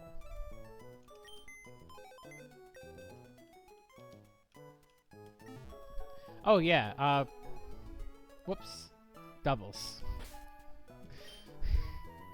Yeah, this is, okay, so this double battle, if you haven't seen this before, you don't remember this one, if you played the game, Lycanroc, that outspeeds everything in my box with Rock Slide, that is the highest damage to every mod in my box. Also Howl. Also Focus Sash. Other lead is Kangaskhan, Fake Out, and Return. This also has a Citrus Berry and Inner Focus, so it can't be intimidated.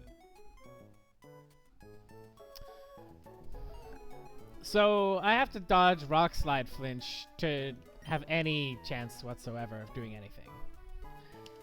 But that's the situation when you lose all your mons, right?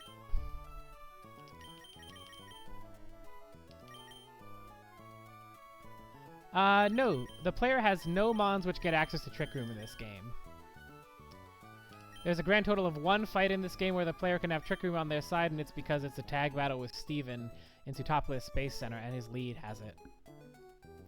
And a lot of the battle revolves around making sure that Steven's lead doesn't die turn 1, so we can actually set Trick Room. Or at least, that's frequently how it goes for people.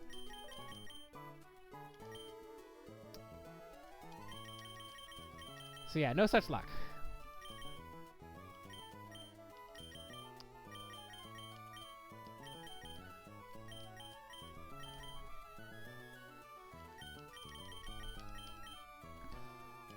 You kind of unfortunately come into the stream at the point where a reasonable runner would have reset. But in the interest of, like, learning something, I'm gonna push myself to go as far as I can and win a couple more fights.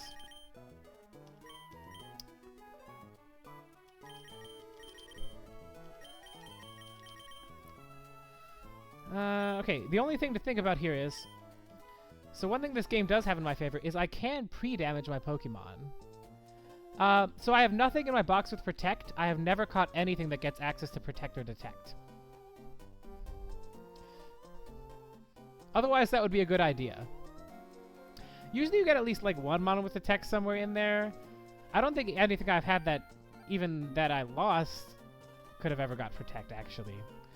I did get this run, I think, 5 mons with Intimidate. I got Crocodile, Luxray, Staraptor, Masquerain, and, oh god, there must be one other in there somewheres. Okay, so is there a pre-damage that does something? What would it be? Kangaskhan... Baited to... No, there's no consistent pre-damage lines because I don't know how many turns I have to waste at the beginning of the battle because Rock Slide can flinch Torterra.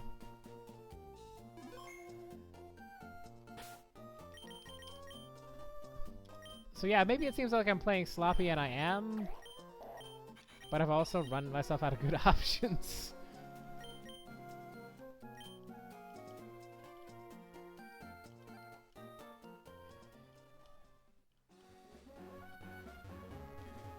Yes. Lycanroc Kanga.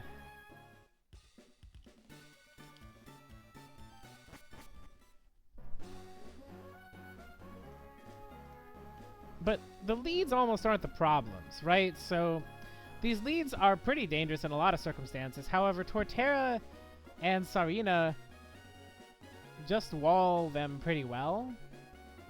I also have Torterra with Synthesis and Giga Drain, so he can kind of just like stall this out quite a bit. The problem is... Yeah, so I don't want to kill Kangaskhan first. Exactly. Yeah, okay, so I did lie earlier. There is one thing in my box which baits Stomping...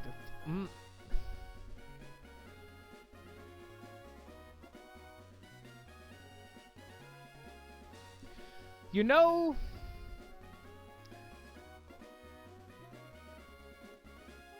You make an excellent point.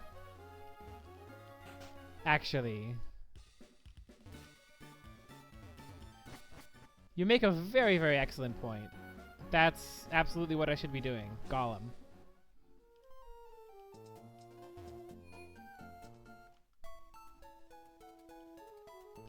Yeah, this Walrein pivot was hella speculative.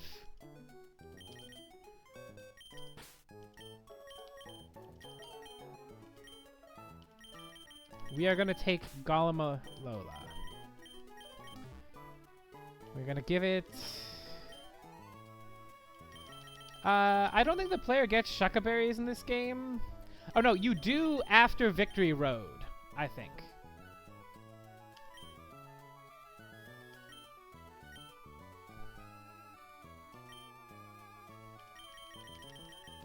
But I have a different plan instead of that.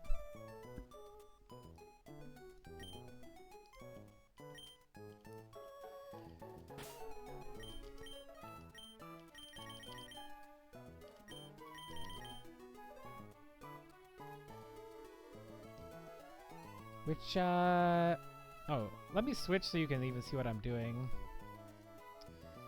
Yeah, 2.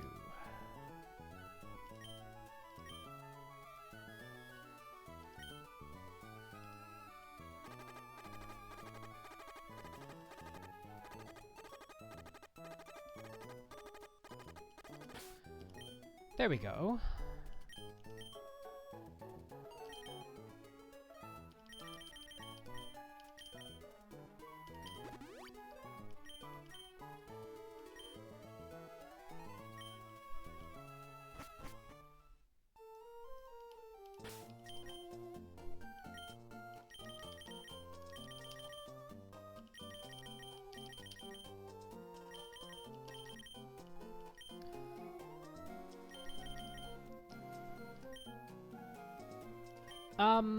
Yeah, so indeed, the idea is Golem lead to cause Stomping Tantrum, because that's one less turn that Lycanroc clicks Rock Slide, which is one less opportunity for me to get flinched.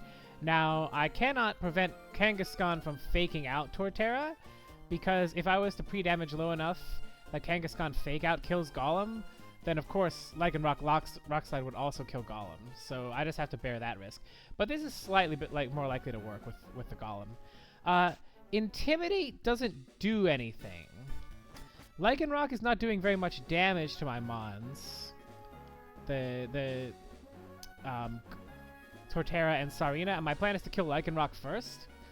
And Inner Focus Kangaskhan can't be intimidated.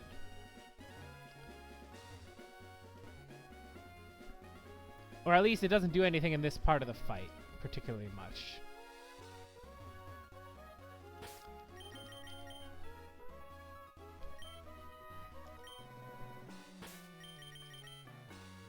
Okay, I already saved. Alright. Oh wait. This is... Where am I going? Don't I have any catch? Yes, that's right. So I do have 2 routes that I can take.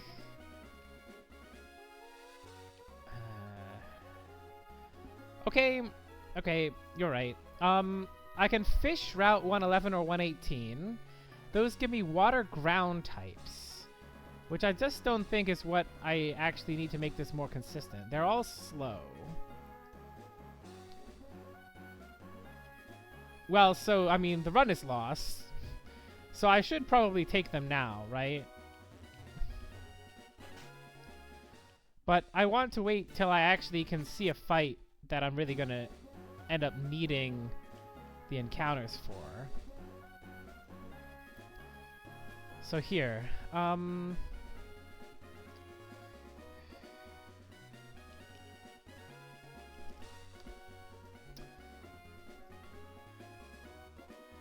don't know how horribly small that might be. So I can fish 111 here. Shellos, Temple, Palpitoad, Stunfisk, Krogunk, or Chinchou. I don't really want Fake Out because, again, the thing that's faking out is Inner Focus, so I can't use Fake Out myself. Chinchou is not very helpful here because it's an electric type. Same with Stunfisk, I guess. Palpitoad... But basically, I would like to delay this, because theoretically, after I beat Norman and the Windstrait Gauntlet, I get a much better encounter in the land.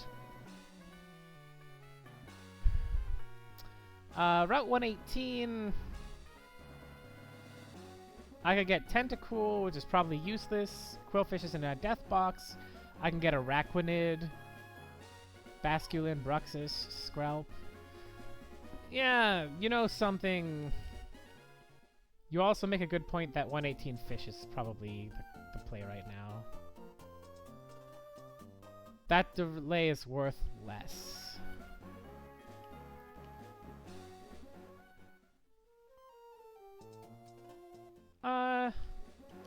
No, it can't. I don't think much of anything is going to solve the Lycanroc problem. So the other thing, but yeah, before I fish an encounter, which I should show, the other thing I can do is Game Corner. I can take a random roll at Throw or Sock, Tauros or Miltank, Smoochum, Elekid, or Magby.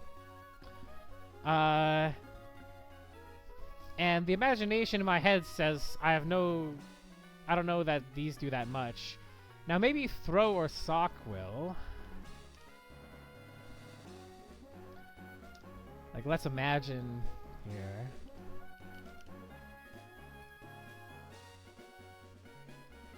Let's say this was Inner Focus.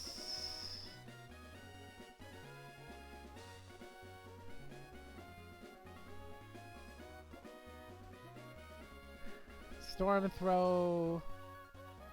Revenge. Body Slam. Wide Guard, I don't know.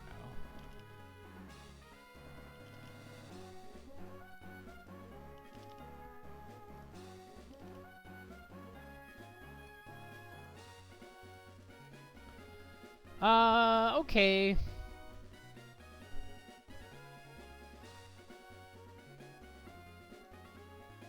Yeah. Throw can also do a lot.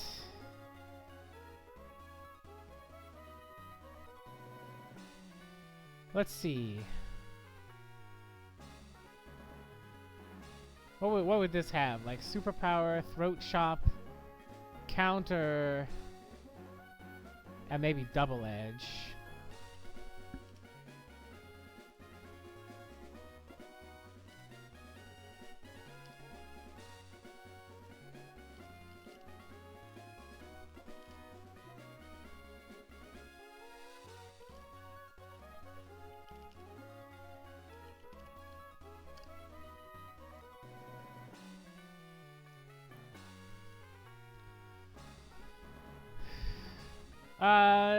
Yeah.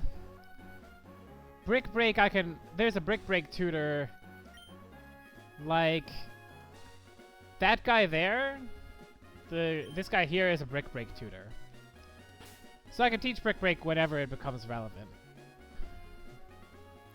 But you're right. In the long run.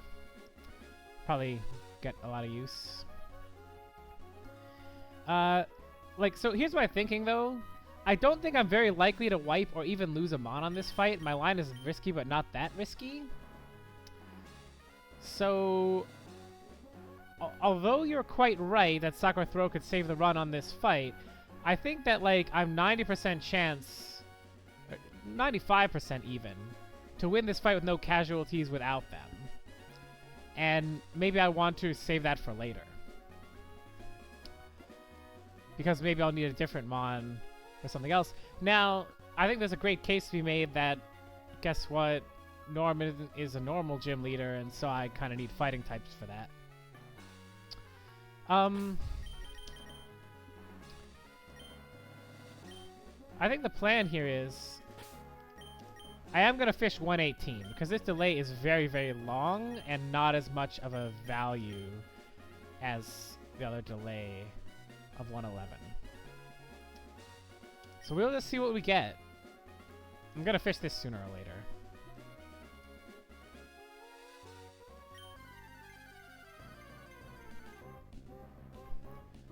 This is a dupe.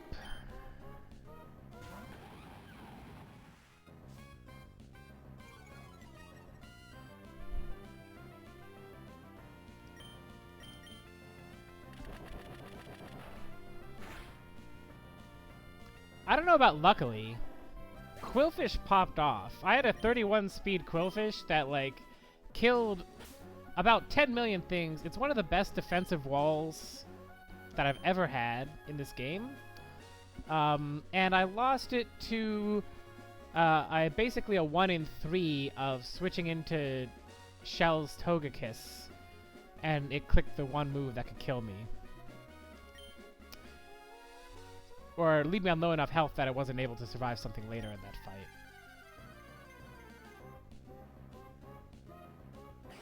I didn't even see this was on the encounter list. Alright. So maybe best mon I could find here actually would have been Araquanid, in my opinion. Because it gets, what is the name of that move? Sticky Web? Which is basically like the only hazard that you can set as the player in the entire game. And certainly the only way to get one that controls speed. And Switch AI does not know it's about to lose speed to Sticky Web. So, yeah, Araquanid I would have loved to get. What is this got for it? It's a dragon type. Or it will be.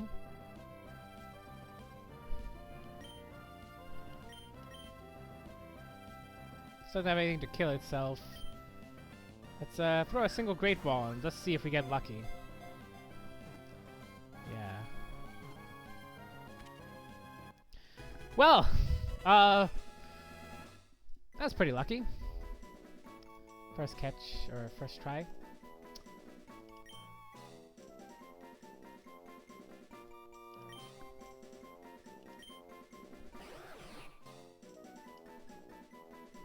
Level 38, so this will evolve now.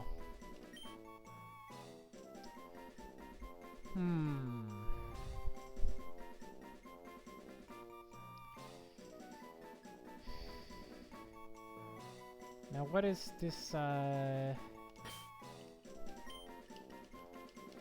know what?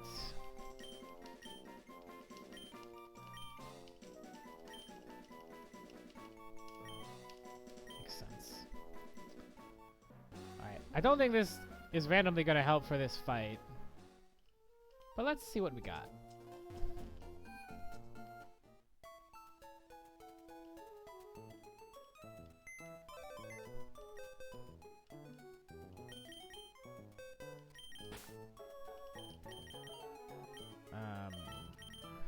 Store random on.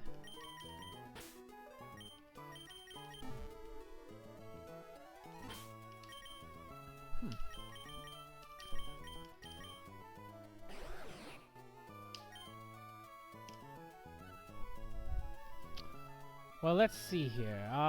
This is a special attacker, so that seems kind of bad. Whatever.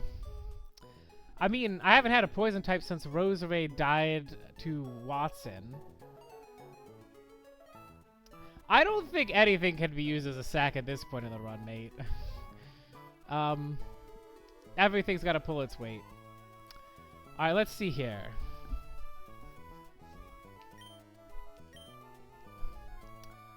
I mean, it has the move Toxic. That's already something. Let's see. Dragalge. Okay, I can get Aqua Tail by delaying correctly. Wait, I don't even have to delay nothing. What the... Okay, the only reason to delay would be if I wanted Hydro Pump earlier. But Hydro Pump's super inconsistent anyways. There's no reason for that. Okay, fine.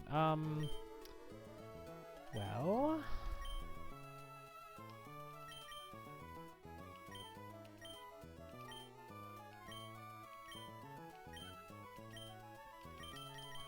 Let's level this.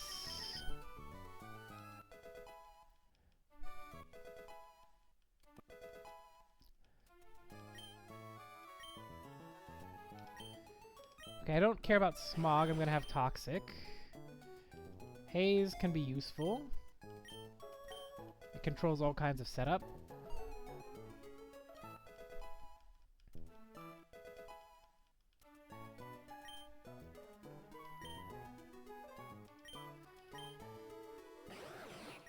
Yeah, I mean, you're not wrong, but there will come some time or another when simply being a poison type will be the thing that I need, or being a dragon type. Alright, now comes the decision. Do I teach Venoshock here? Well, okay, yeah, I teach it over Poison Tail.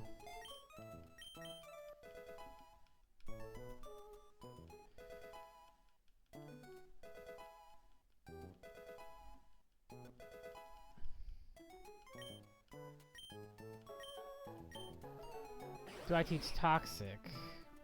Okay, Acid Spray is actually quite useful.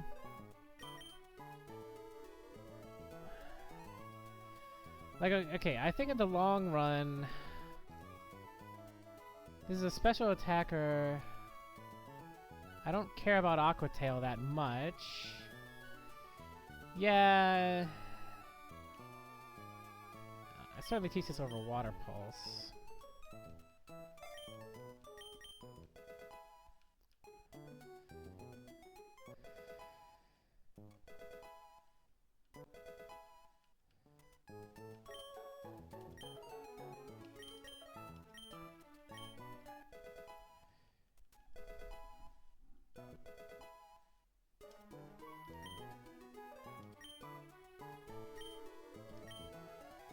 Sludge Bomb. See, Venoshock's only 65 power, this is 90 power, it doesn't require me to Toxic first.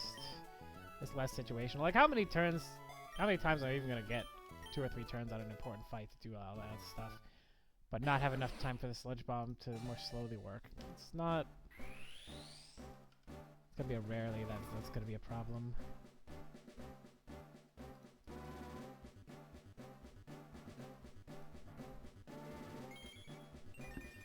Oh! There's an opportunity for memes here. Okay, that's a cool cry. Okay, so the opportunity for memes is this. This can learn Dragon Tail, which is like a roar move. And that's super inconsistent. But maybe I need to try to do dumb bullshit. Also, that kind of eliminates stat changes. Since I've lost the run, and only since I've lost the run,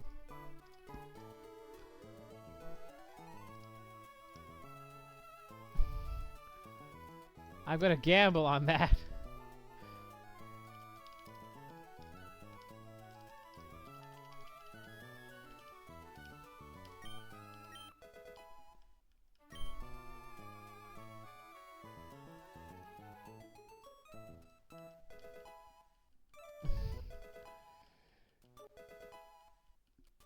Alright.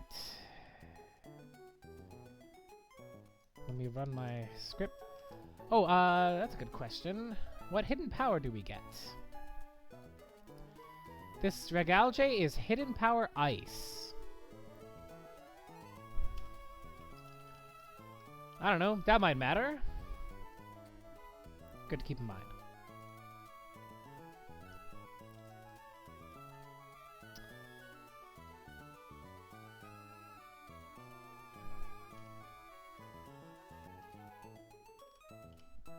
You don't think it's gonna matter?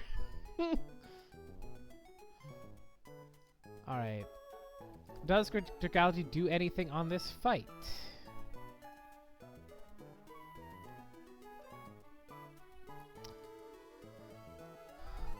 Well, not really on the leads. This is a complete solution for Victory Bell if I burn it.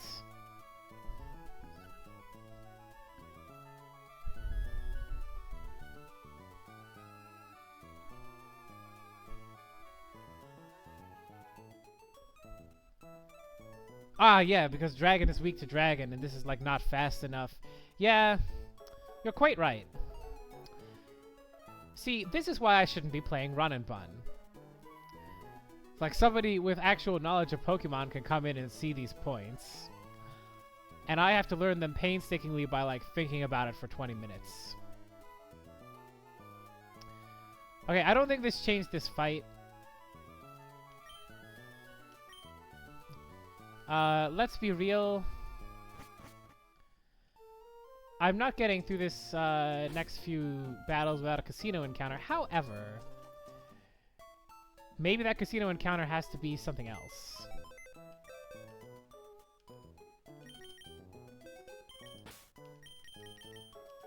Oh, is this going to be useful after all? I mean, I can actually think of some upcoming fights where it will definitely be useful, just not this one.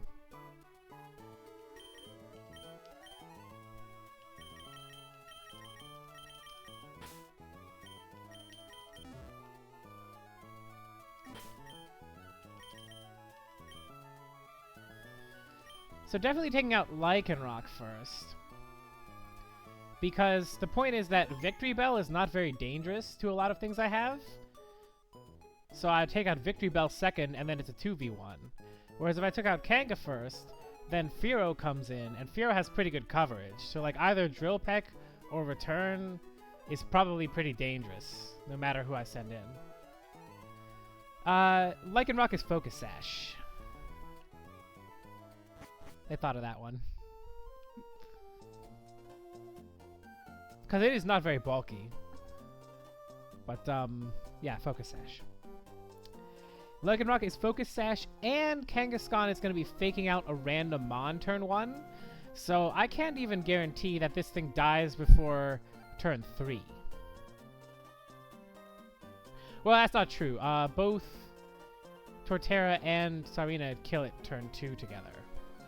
But I have to use both attacks on turn 2 just to guarantee Lycanroc dies. First impression in this game, you only get on Durant and Golisopod.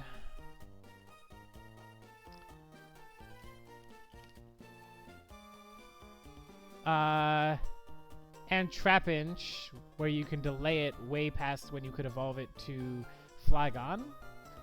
And Sirfetch'd and Farfetch'd. Oh, I didn't switch the damn... Yeah.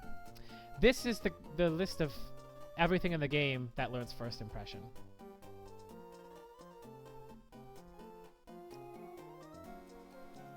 So no, I don't get that. Sarina has been pretty cracked. Trop Kick is just excellent. Low Sweep has done some cool things. This is 31 speed Sarina because I spent a heart scale on it. No, nothing in my box outspeeds Lycanroc. So the way this calc is set up, it's got a nice feature. If I did outspeed, there would be a nice blue outline. Like you can see here, lots of things I have outspeed Victory Bell. Nothing outspeeds Lycanroc. I had a Talonflame that would have been fast enough. That would have been the only thing. But I don't think Talonflame is the right solution to this problem. So even if I hadn't just lost a bunch of mons, there still wouldn't have been anything like that.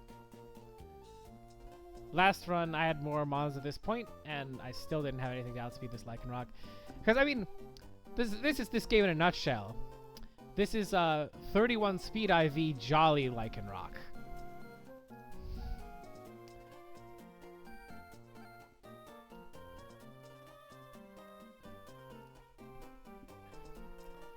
Well, okay, so the reason I can't do that is because everything in my box except for Alolan Golem baits exactly Rock Slide from Lycanroc, which is a spread move. So Rock Slide is always going to hit both mons. And I don't think I can do anything about that. Like, maybe there are some exceptions, so maybe I could go to the casino encounter, roll a 1 in 3 Magby, and that being a fire type... No, that's also weak to rock, so...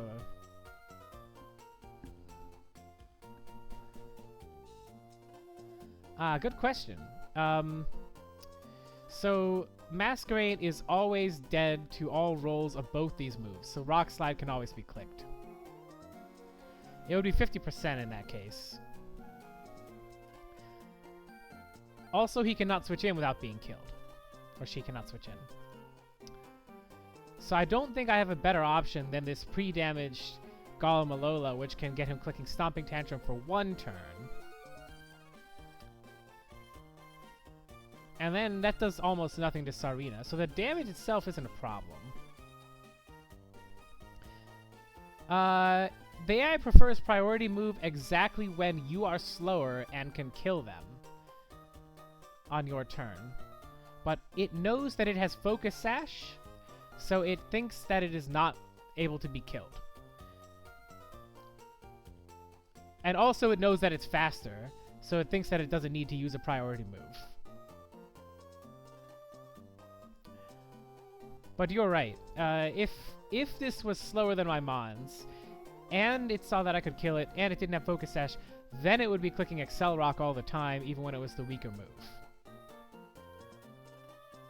Also, since this is doubles, Rock Slide and Excel Rock have almost the same damage. So it's extremely hard to get a situation where Accel Rock is highest damage, but Rock Slide is not also a possible way to be clicked. Because the way this AI selects which move to click, if it's going by highest damage, is it does a random roll in its head of each of its moves. And so since the damage ranges for Rock Slide and Accel Rock are overlapping on pretty much every Mon, if Rock Slide can be clicked, Accel Rock can be clicked, and vice versa. Unless, as you pointed out, I was able to outspeed and kill, and then it would always click Accel Rock to get off some damage before it died. This is actually pretty exploitable, because you can do things like let Torterra Synthesis up while some Mon ineffectually clicks Aqua Jet because it thinks it's going to be dead every single turn. Well, so the problem is that's impossible, because Fake Out only does a pathetic amount of damage to this Golem. So if it's in range of Fake Out, it's also dead to all the moves of Lycanroc.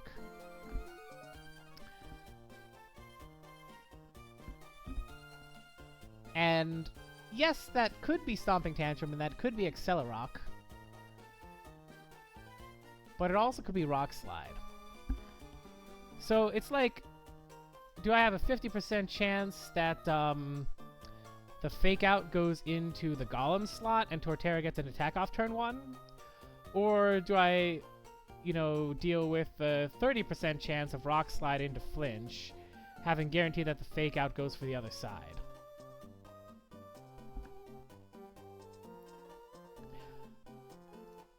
No, there's no reason to assume that. So the AI here is not going to see any kills, and it's highly incentivized to click Fake Out if it doesn't have any kills. And there's no reason for it to pick Fake Out on one Mon or over another, because neither of my Mons is immune. So the AI doesn't care about that. It will... Yeah, it doesn't care which of my Mons it does more damage to if all it's doing is highest damage but doesn't see that it can kill.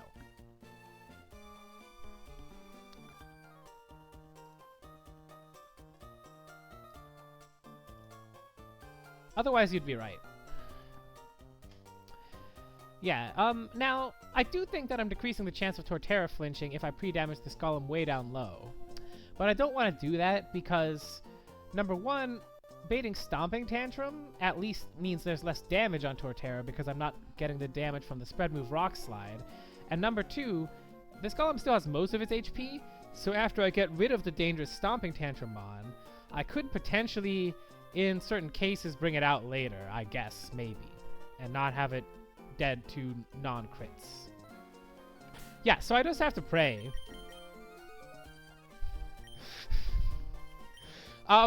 So, yeah, my box is very reduced. Also, this fight is pretty tightly designed, I think. Like, you can come up with fairly safe lines quite often, but it's very hard to come up with a line that, like, there's never a possibility that you just get Rock Slide flinched into oblivion. But Rock Slide is not very likely to flinch me anyways, and Torterra can live, like, for 5 turns or something, and has Synthesis. So I just think that I'm not that scared of this fight. And now that I've said that, I'm gonna lose the run. But you sat through all that discussion.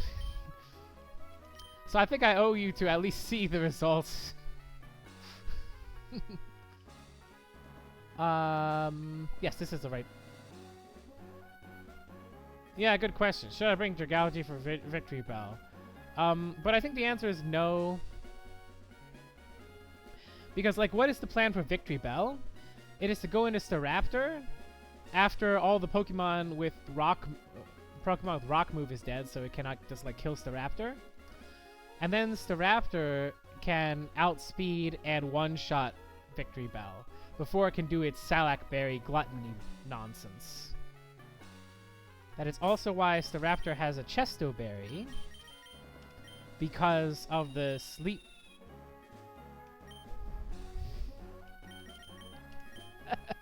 Okay, that's funny. I said, that's why Staraptor also has a Chesto Berry. But I had to actually put the Chesto Berry.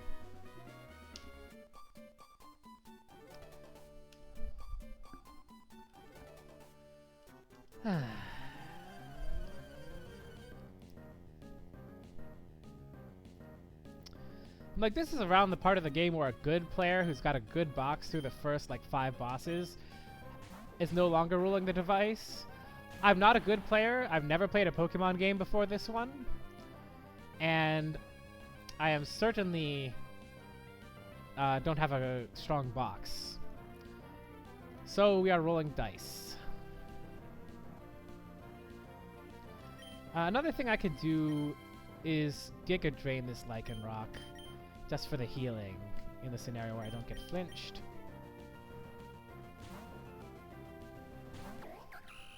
Winging it. Well,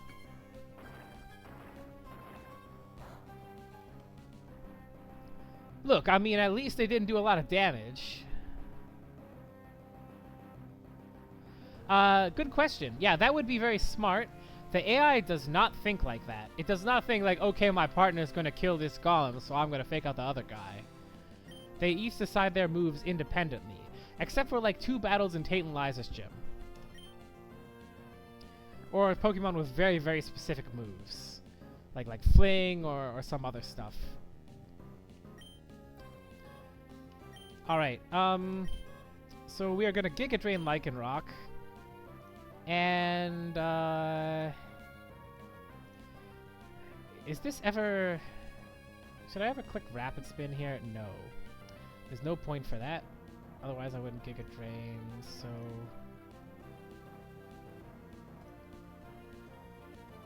And we are also gonna Drop Kick it. Wait, what? Why was that possible? I guess Stomping Tantrum is overlapping Rock Slide on Torterra. What do you know? I mean, that's good, right? Because it means that there's less chance that he Rock Slides and flinches us. Now, I guess maybe I should have used a less damaging move because now Giga Drain only does 1 HP of recovery. But that's hindsight. Also, if there had been Rock Slide flinch on one side, maybe that would have been a good idea to do it the way I did, so... Swings and roundabouts, as they say here. Okay, now, this is Victory Bell. So, what we are going to do here is, I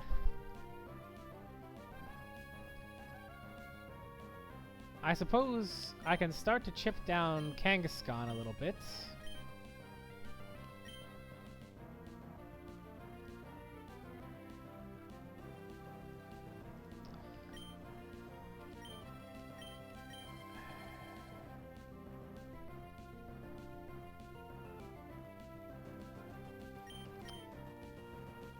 I can Giga Drain Kangaskhan. Is not the highest damage, but if we think about what move I'm going to use to kill Kangaskhan, I don't need more chip. And healing Torterra a little bit is not a bad thing to do. And we're going to go straight into Staraptor.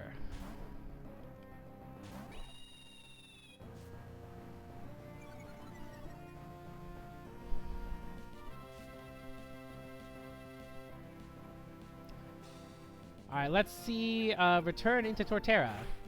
Good, that's what I wanted to happen. We're just not that scared of Poison Jab. Even if we got Poison, Staraptor doesn't need to stay on the field very long. That crit probably didn't matter, but it sure is convenient. Alright,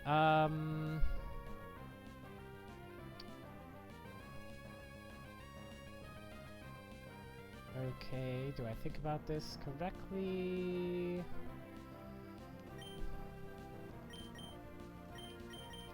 I'm actually going to Synthesis here. Because what's going to happen is we're going to Dual Wing Beat this Victory Bell to death. Kangaskhan is going to attack Staraptor, not kill, and then we're going to have a kill next turn with Close Combat. And so NORAD can heal up in the meantime. And NORAD's slower than Kangaskhan, so there's like no killing Kangaskhan to save that damage on Leopold here. So that's how this is gonna go. I guess you can attack first with Sucker Punch, but Sucker Punch doesn't do as much damage as some other things could have done.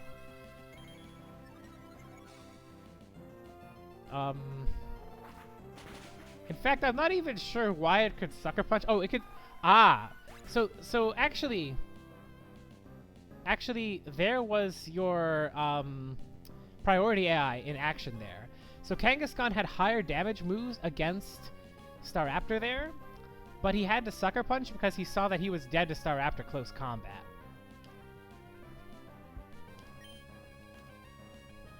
Oh, maybe Synthesis was a mistake. I think I screwed up.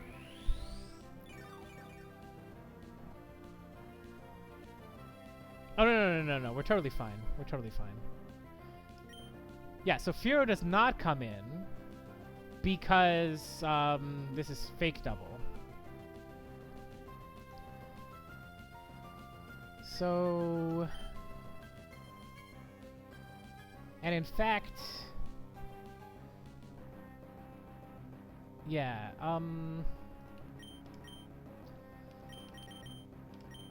so what I can do is I can preemptively switch into Cloyster and close combat to get rid of Kangaskhan.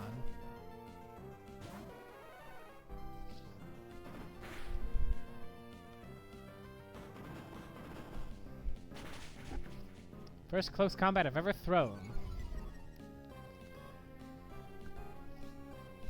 Yeah, because that's right. I sacked my Staraptor last run on Cycling Road Rival, so I never got close combat.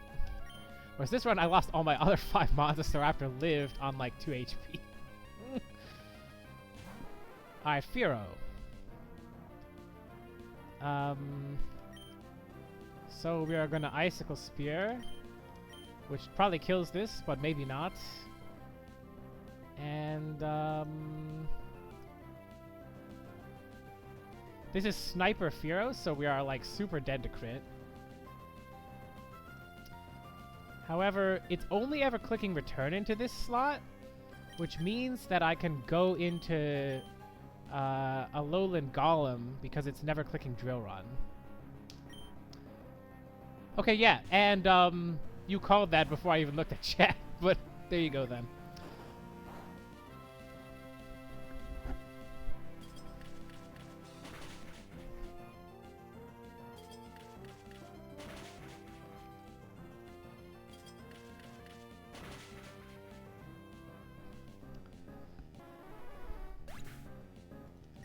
Yeah, exactly. See, which is why I didn't pull Throw or Sock. Like, it could have gone a lot of different ways, but I had a robust plan for this fight without those encounters.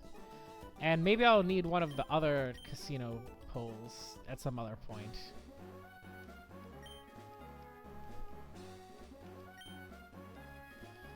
Well...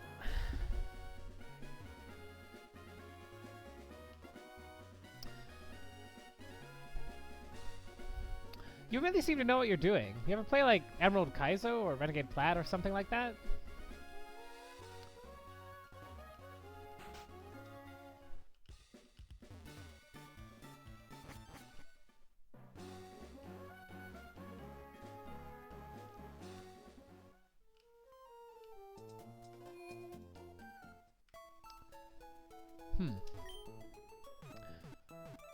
I guess I just underestimate how much game knowledge people have over the years.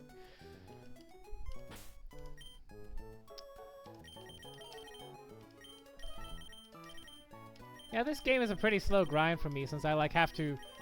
Almost every other fight, there's some Pokemon I've never seen before, there's some item I've never seen before. I gotta really think about it. But, keeps me honest. Oh, this fight. Okay, yeah, so ironically, maybe the very next fight is gonna cause me to take,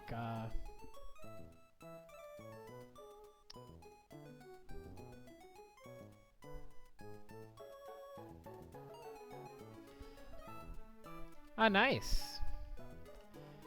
Yeah, the kind of multiplayer scene seems cool too, but personally, I feel like it'd just be such a high barrier to entry, like take me so long to figure out what I was doing.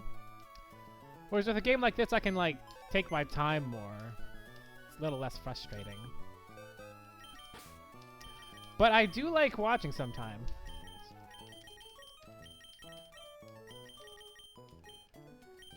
Alright.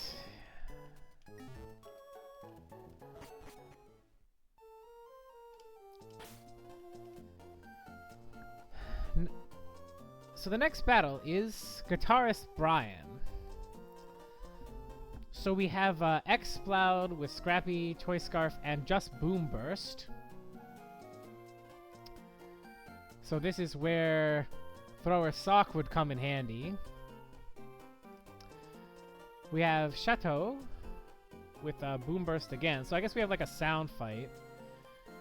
But Alolan Golem can pretty easily deal with this if I can play around Sleep. Heliolisk. I guess Torterra will deal with this. With Shell Armor, so it's very safe. Just have to not get Signal Beam Confusion. I guess I can even be Pecha for that.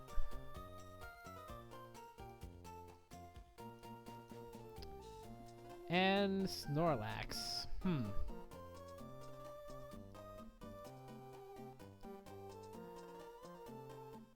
I mean, we can deal with this with close combat. Or,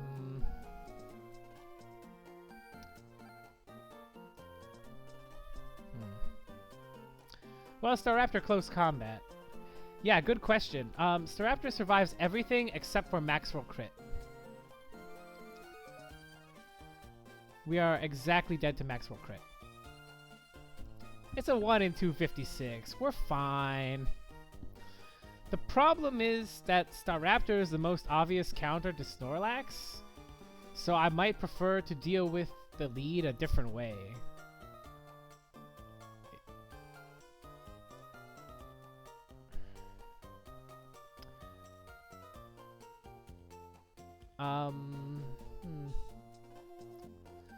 Okay, is there ever a world where Sarina can deal with this? Because I can...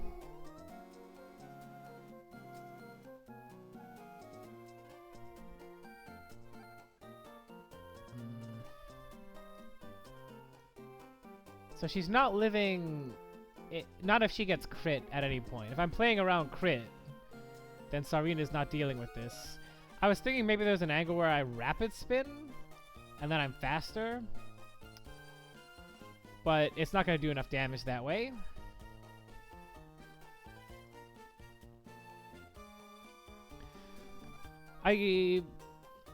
Before cycling Road Rival, I had a Dreadnought. And that would have resisted Boom Burst, so probably that would have solved this fight straight away. Instead of that, I'm gonna have problems.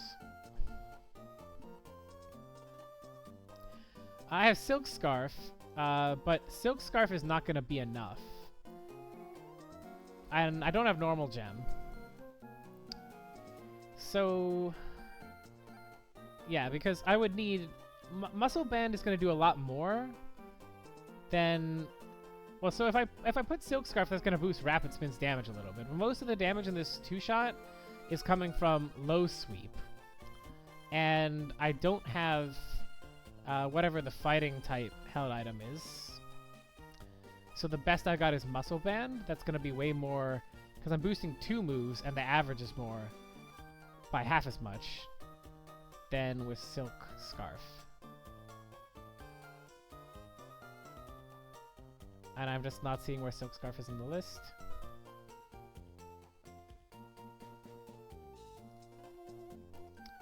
Yeah, exactly. So...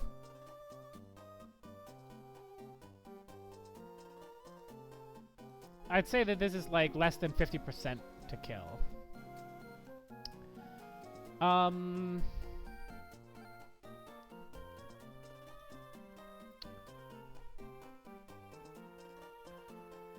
So what is Torterra supposed to do on this fight again? Okay, no, he actually has to do something difficult. What is Golem supposed to... Okay.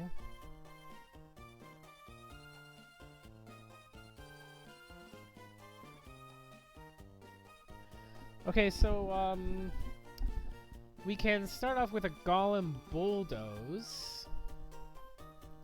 Chip him by 25% and slow him down by 1 speed. And then... is there anything that now outspeeds and kills?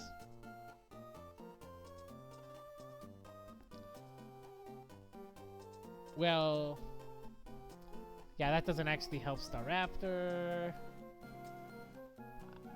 This is still not going to be faster. Okay, why do I have to use Golem? What was the plan for Golem? To kill Sheto. But maybe I have some other way of doing that.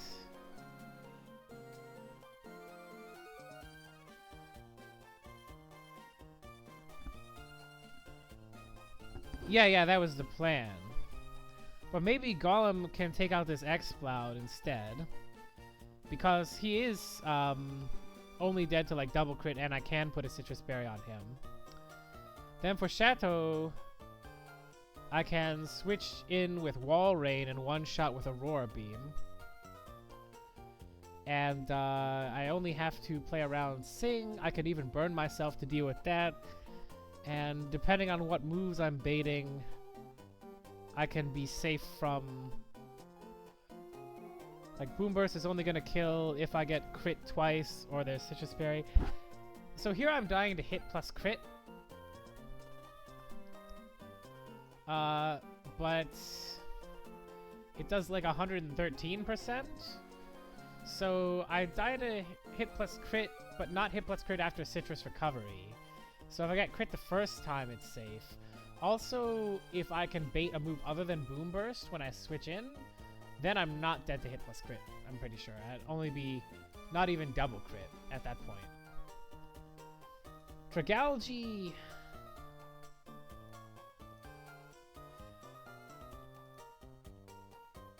is not really safer. Okay, well, he does something called Dragon Tail.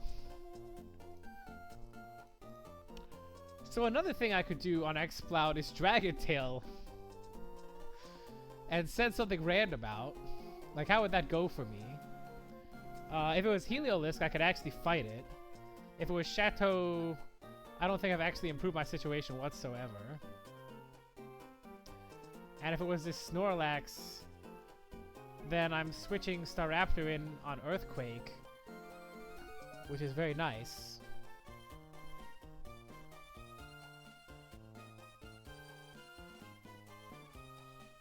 Well, the other thing is that this first hit of Sludge Bomb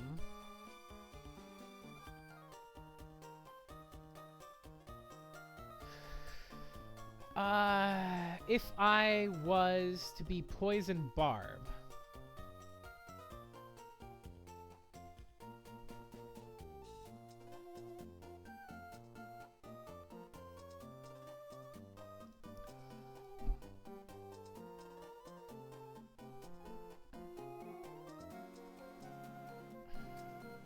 yes, slightly.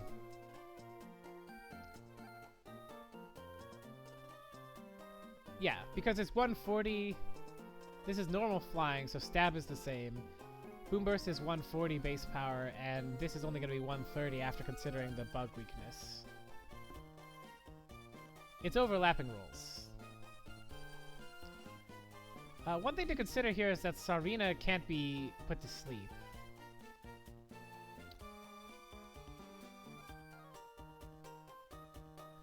Yeah, so like, let's see if there's anything in my box that doesn't bait Boom Burst at all.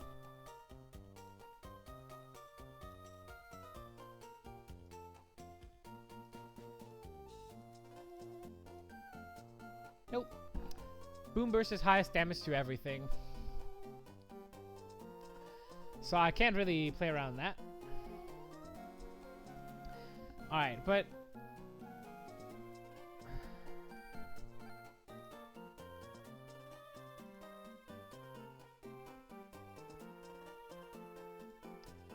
but your Dragalge lead has a chance of doing something for me. Like, there's a chance that I get to poison Heliolisk, or get to Toxic, or just strike Heliolisk. There's a chance that I get to bait Earthquake for Staraptor to kill Snorlax more easily.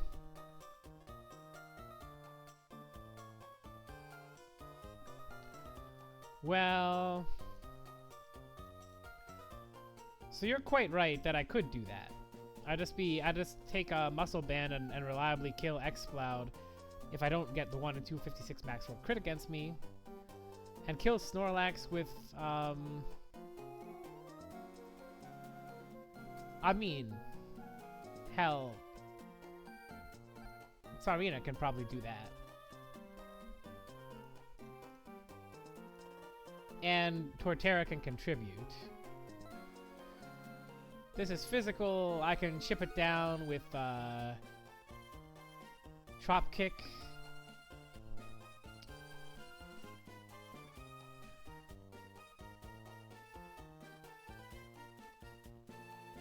Let's just have leftovers. Wait, immunity. What does immunity do? Canopy poison. Okay, so I'm not toxicking this ever, but I wasn't going to anyways.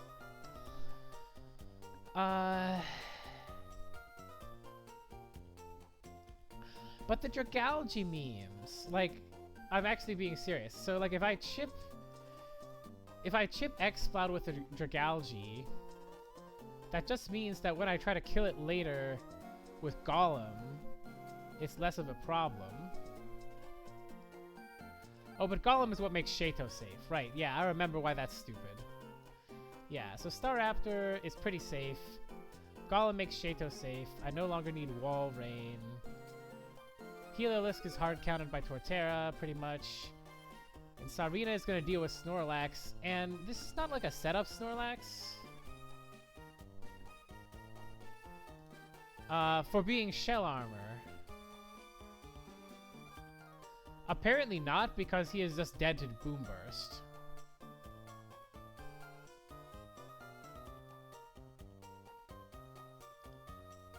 Yeah, so why is that?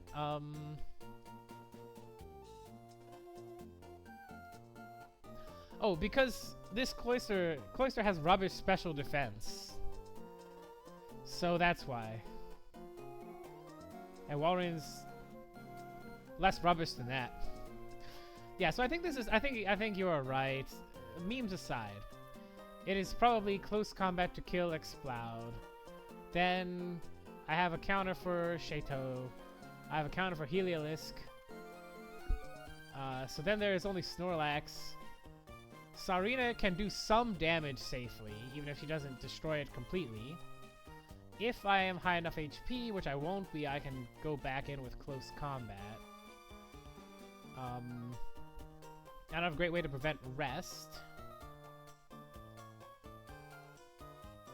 Okay, actually, it can't rest, because it sees that...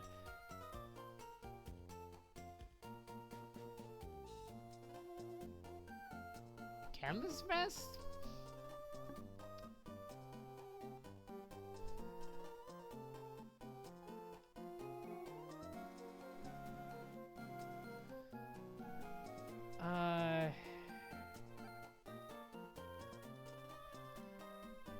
I mean, yeah, you are pretty much right. You're right, yeah, you're right. Earthquake, Math I mean, I can't do that too many times, but I can sure as hell do that a couple of times. Also, Golem will have HP left over, and if I'm sure that it's Body Slam, he can set up the Earthquake. Now, one problem is that after it's asleep, then Sleep Talk can just be whatever move it wants, so I can't do that shit anymore at that point. But since Golem is actually going to be able to set the Earthquake up, that makes me question whether Dragalge is the right call.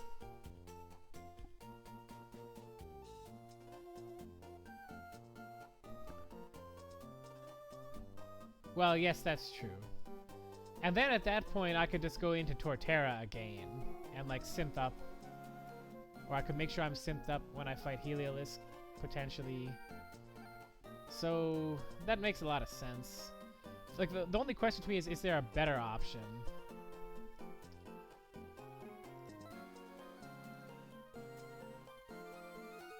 Like, so the other thing that I could do...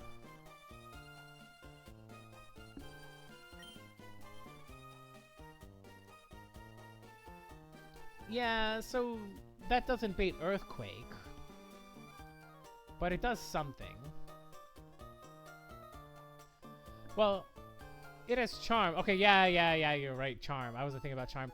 The other thing it has is Waterfall, so I can also play for Flinch after I finish Charming. Yeah, good calls.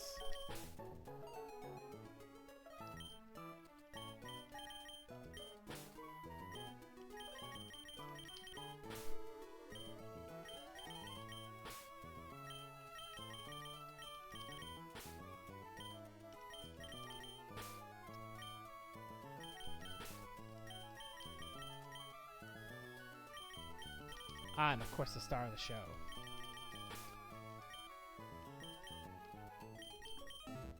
Yep, definitely.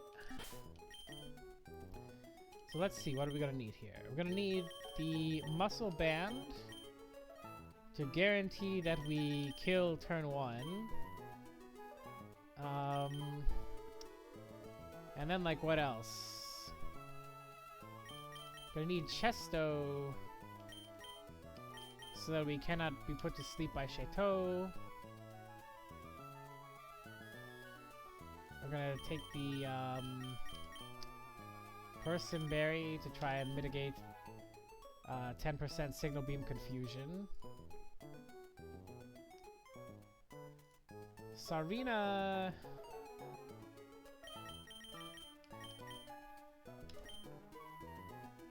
Yeah. Wait, what am I doing?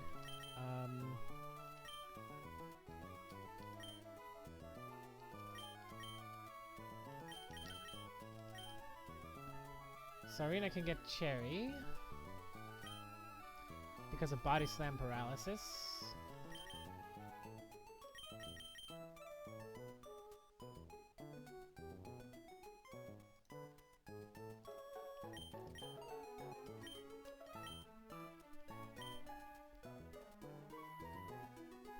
Yeah, so for Chateau, I think here's what I actually do.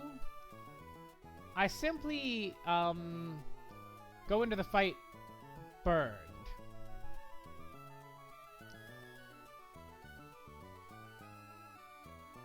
Or even just poison. I just go into the fight poison, because then he can't put me to sleep.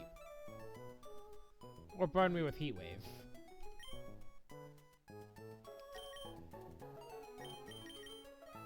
And, let's see, for Masquerain... This shouldn't actually be attacking anything.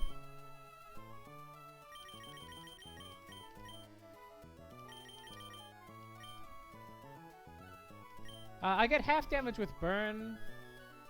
However, half damage is still 50% to one-shot. And Chatter can't be clicked. There's no AI that would cause it to click Chatter for the confusion chance over the highest damage Boom Burst. So that's not a risk.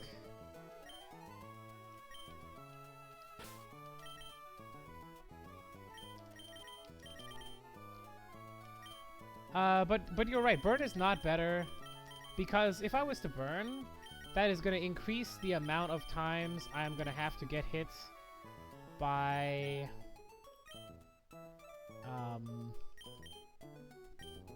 what am I doing? That increases the amount of times I'm going to get hit. And so I'm going to lose more HP than if I'm just poisoned. So it's going to be better to pre-poison.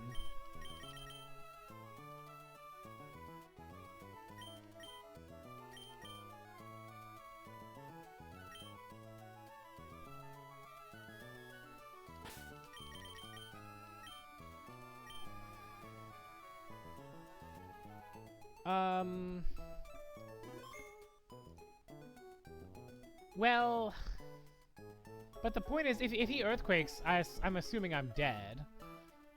And if he Body Slams, I only barely take any damage. And because I am poisoned, I can have a Citrus Berry. instead of a Chesto Berry.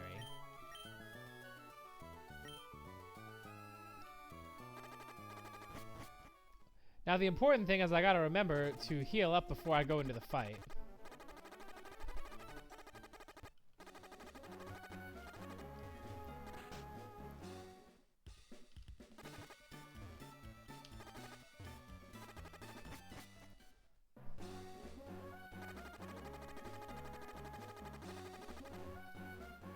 Good call, good call. Yeah, I always like remember right before the fight, like, oh yeah, I didn't switch the screen. How damaged are we? Oh, I still have most of our health.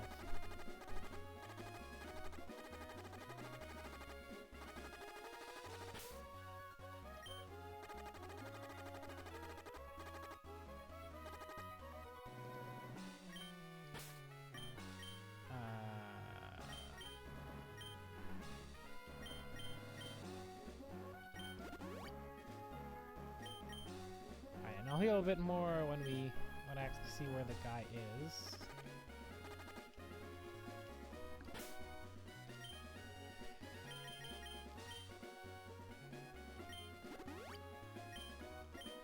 And let's be paranoid. Check that I'm holding muscle band.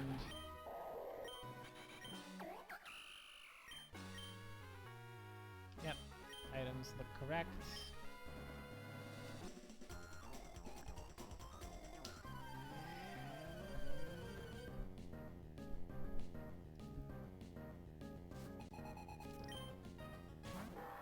Alright, let's see it.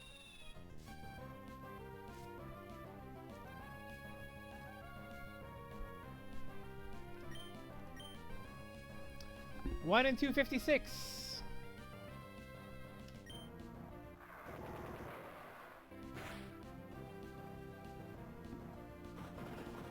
We're good.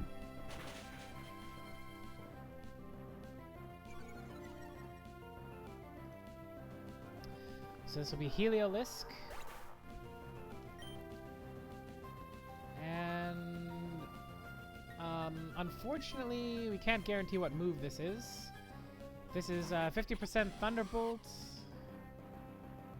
50% Thunderbolt, 50% Hyper Voice, because they both always kill. But Thunderbolt would obviously be good right now.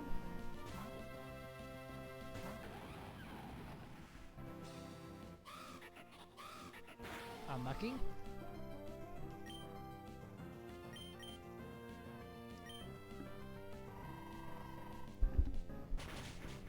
Fine, because we're Persim.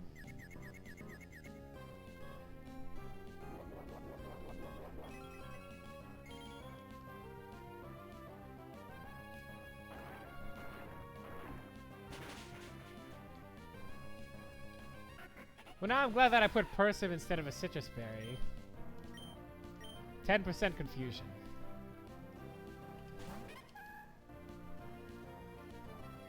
What an infuriating cry. Alright, let's see here. We are slower and dead to max roll. So unfortunately there's not going to be any staying in here.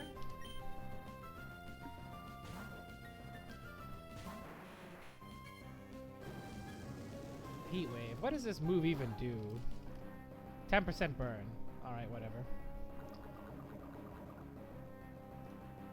Not scared of you.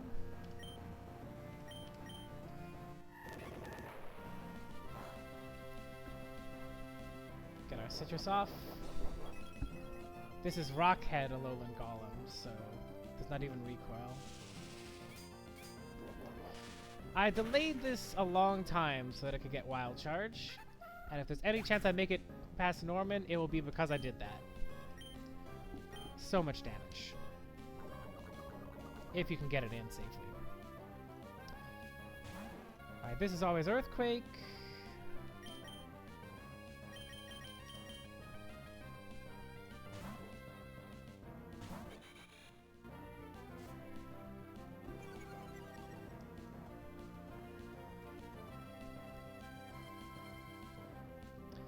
Alright, and I guess you can't rest now, right? So, like, this is always Body Slam.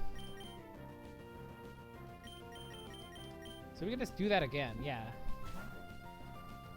Classic pivot chaining.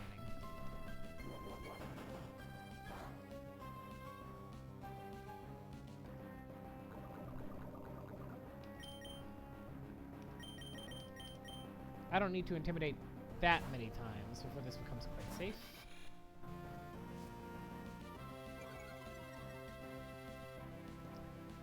The body slam crit is 30.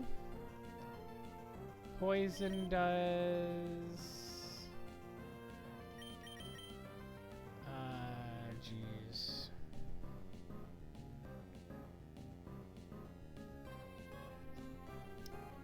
Wait a second.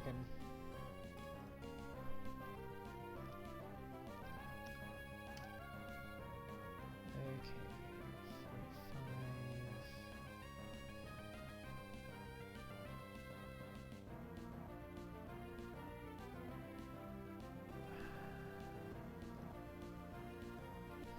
Oh, yeah, we're never dead to one more Golem pivot. So, yeah, max roll crit plus poison is 45. But the problem is that, like, after that he can click Body Slam or Earthquake, and Masquerade's dead to Body Slam crit. So there is no need for that.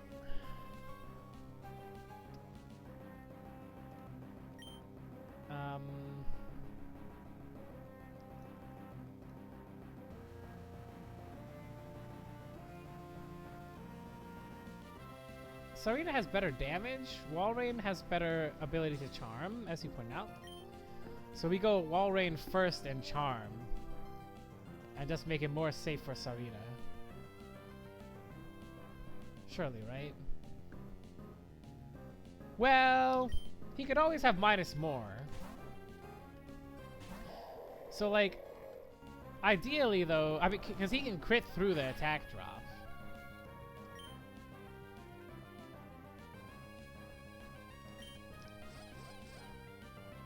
But if I get him so low that he can't damage Torterra, then I can just kill him that way. And I'm very safe.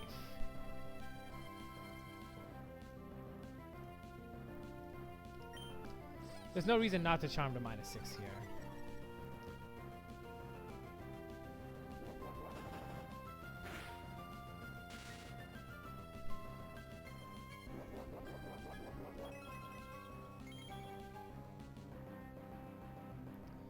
There's also no reason not to click Waterfall one time. Max roll crit is 8-1.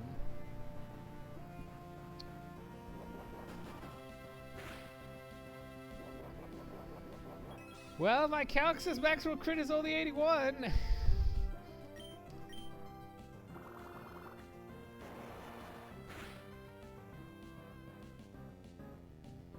Alright, well.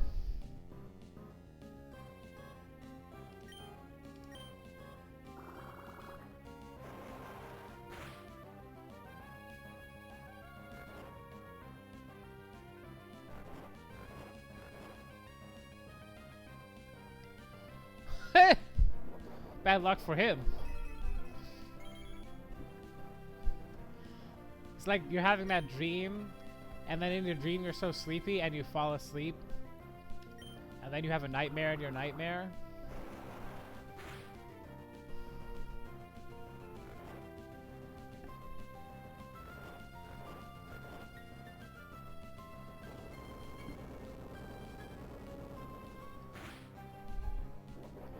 Oh, yeah, you're right.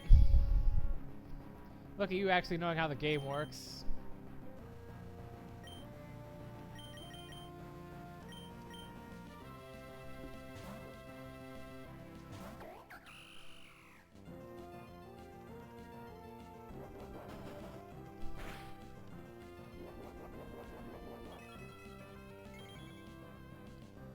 All right, well,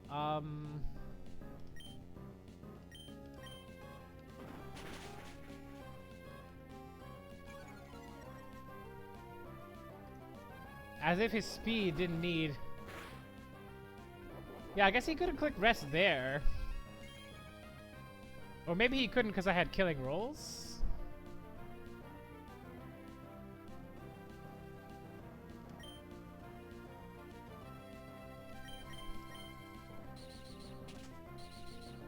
style points.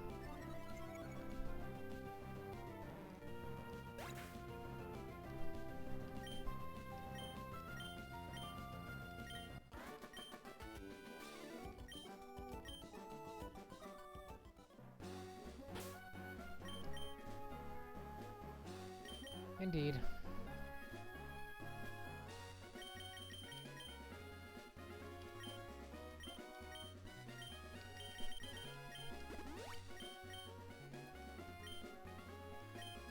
Yep, although it actually doesn't matter in this game because, yeah, is it faster to go to Slateport? Probably. It doesn't matter in this game because if a Pokemon gets to 1 HP while poisoned in the overworld, they will heal the poison off themselves instead of feigning. It's one of the few nice things that Dexa did for us.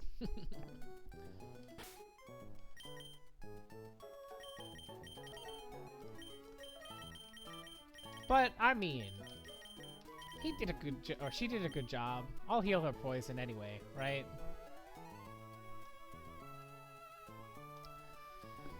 So, the next fight is Collector Edwin, who has Typhlosion, Feraligatr, and Meganium.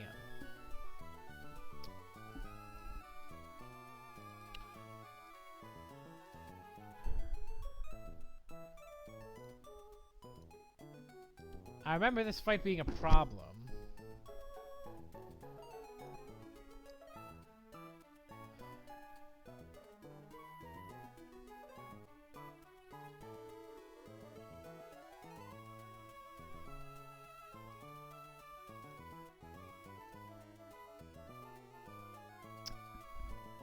Yeah.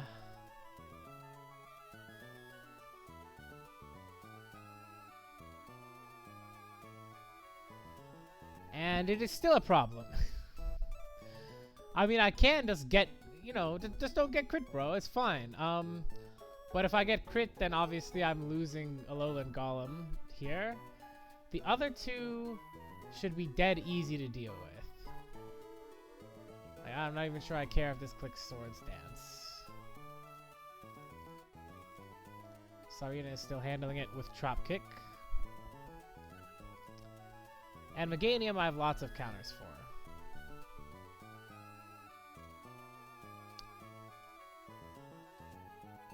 Oh!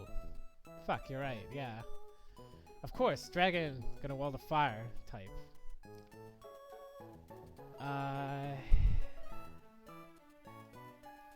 Yeah, that's quite so, quite so. Now maybe this is a situation where I should have had Venoshock before.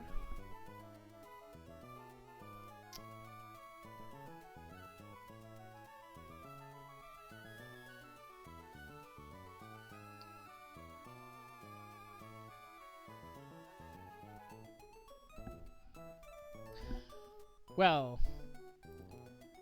there's also some other tech where, nah, there's no Dragon Tail shenanigans here. I just want there to be. So, okay, maybe if I'm Poison Barb, that's gonna work.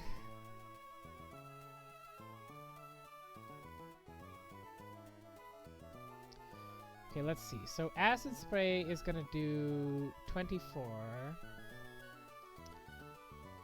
And Sludge Bomb is gonna do, yeah.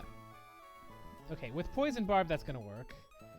Okay, so we get rid of this guy. Now, can he do anything to screw that up? Wild Charge can paralyze us, right? No, only it's just a recoil move. Focus Blast doesn't inflict anything. Flamethrower burns us. Anyway, he can't click those things. He only clicks Eruption. And if I remember correctly, Eruption is HP based and doesn't have any status. Yeah, okay, fine. So we're good.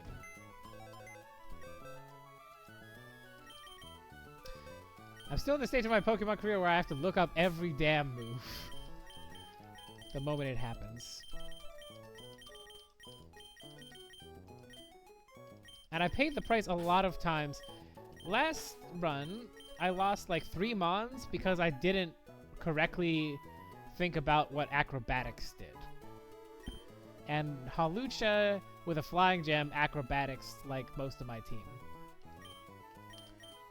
Which was not good. Alright, yeah, so we kill this with Dragalge. Probably Meganium comes in for Earthquake kill. It's always going to see a kill. Pretty much. For sure. As long as I'm not Citrus. Oh, but I have to be Poison Barb anyways, so that's totally fine. This is Poison Barb. Meganium sees a kill with Earthquake. We switch into Staraptor, who destroys that. For Alligator.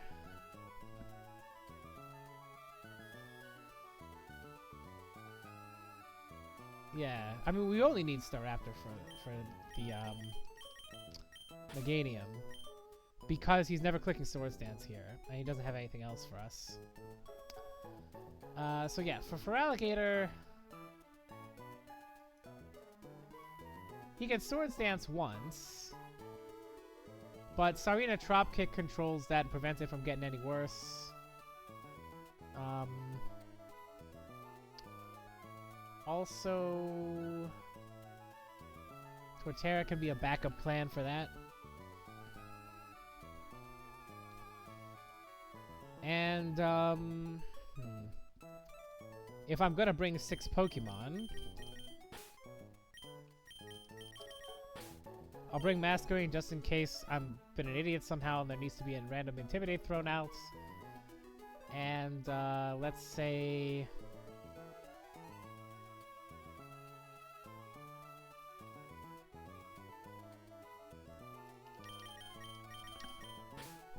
Hatterene. I mean, so Cloyster walls this, but then it will just Swords Dance on us. Yeah, you have a point.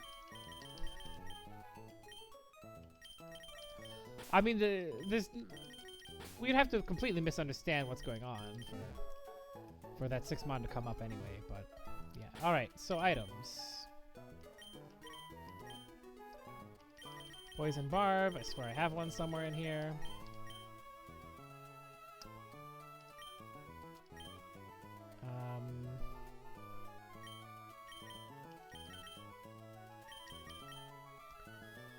Okay, there's nothing that can happen here.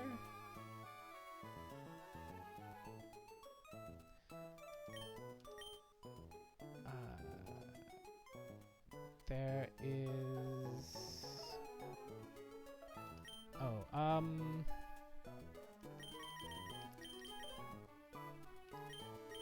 so we need Cherry Berry just in case this clicks Body Slam and paralyzes us here.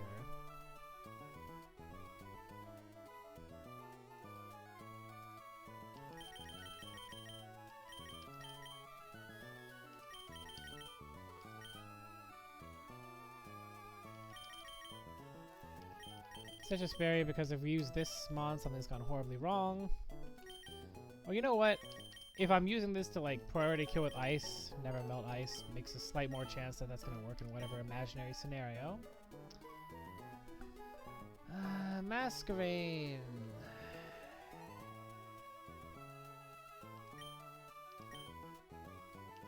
This should not click an attack, but if it does, it might as well have Silver Powder. I'll only bring it in once, there's no healing potential reason. And we'll throw 1 Citrus onto good old Sarina.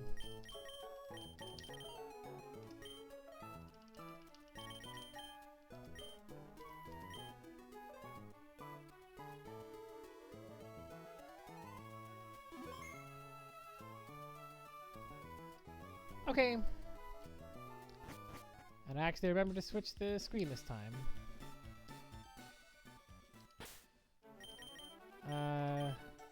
Let's check items before I run away from the Poke Center.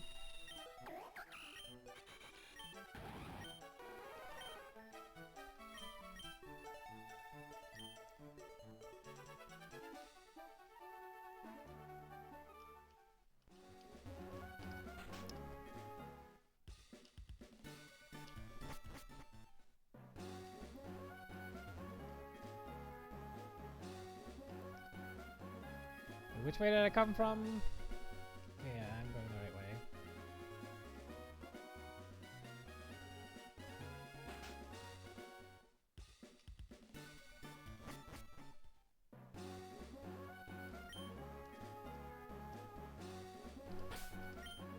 Correct lead.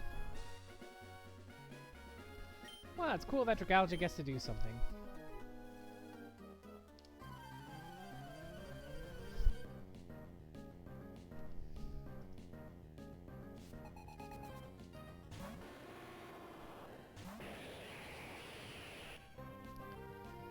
All right.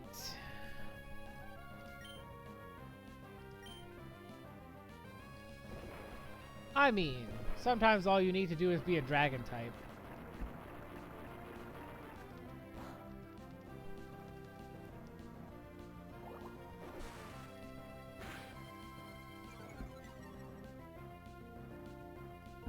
Okay, well, I guess this actually also diffuses Eruption, now that he's been hit. Still highest damage.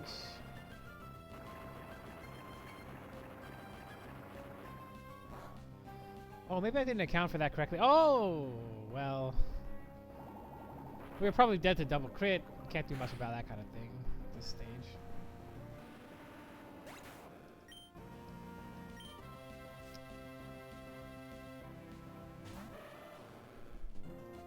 Oh, so now we're so low HP that Feraligatr comes out. I guess this is fundamentally fine, because the upside is that now this doesn't get to click Swords Dance.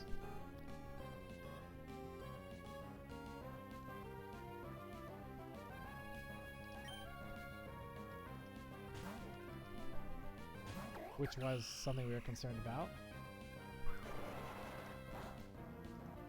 Low drop would be nice.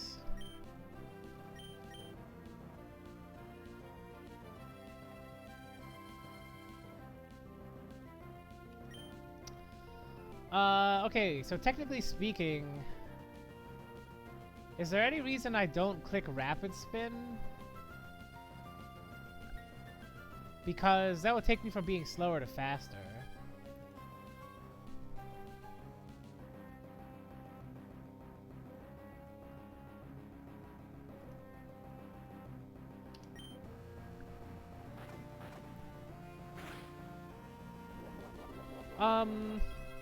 Yes. That... Okay, not quite. It could fail to happen. But after this Rapid Spin... On Meganium, I'm gonna switch anyways.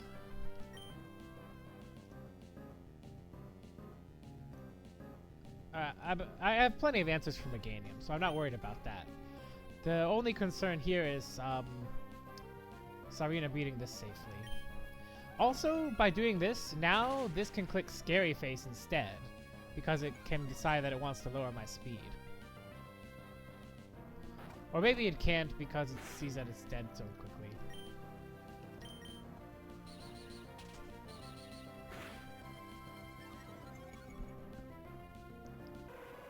Alright, so the thing about Meganium is that because it has Swords Dance and Sarina doesn't kill it very quickly, we always wanted to switch right away in case it starts using Swords Dance. So I think even if we were full HP, we would still not waste any time in switching.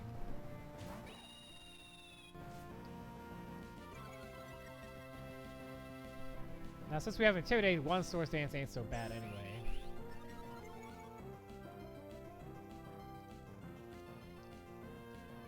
This only has grass and normal attacks, so...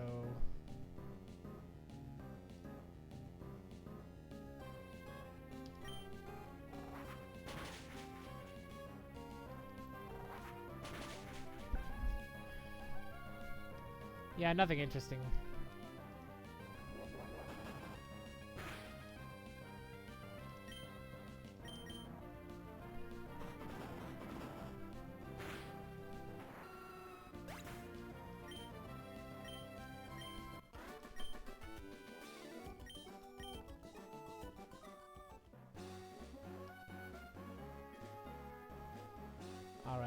I'm just gonna peek. If I remember correctly, I get some items before the next fight. Yep.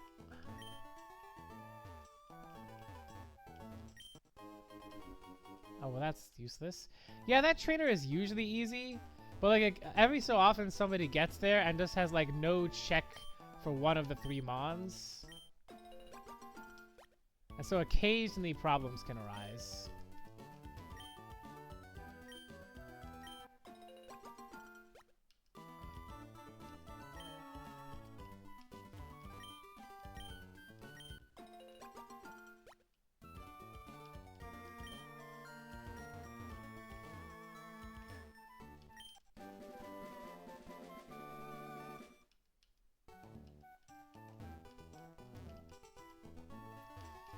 So, that trainer was so easy.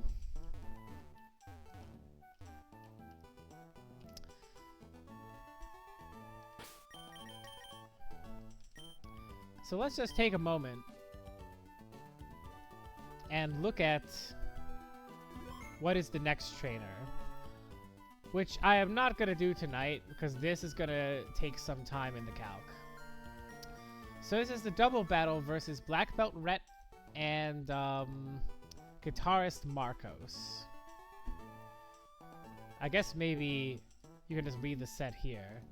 We have Hypercutter, Crabominable with Close Combat, and Crabhammer, and Protect. 2 fighting mons behind it. Heracross, Flame Orb Guts Heracross, and this Poliwrath with Belly Drum. And on the other side, we got Crobat with Inner Focus, Super Fang, and Hypnosis and Tailwind, and Noivern with Fish Shit and Tailwind. It's a battle full of problems. It's not always guaranteed. Sometimes there are ways you can play around it. So, like, theoretically what I could do is bait Crobat to see that it had a fast kill on some mon or another, and then one-shot it with Alolan Golem or something. But whoever that is has to not be dead to Crabominable. I guess the point is that... So, it's not usually so hard to cook up a line where you kill this Crobat without a Tailwinding. The problem is that you kill the Crobat, and then Noivern comes in and also has Tailwind. So...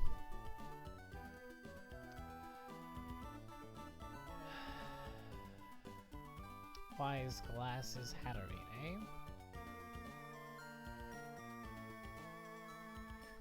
Because I don't have a Psychic or Fairy boosting held item yet.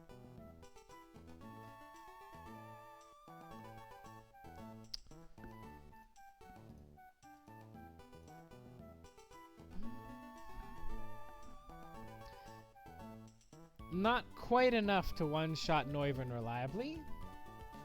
Still decent odds. Also, meanwhile, you have to not get frozen by Crabominable Ice Punch while that is all going on. I guess that can also be the job of whoever's baiting hits. Now, baiting one hit is easy because you start somebody on a 1 HP and then swap them out. But, baiting the second hit from Crabominable is not so easy.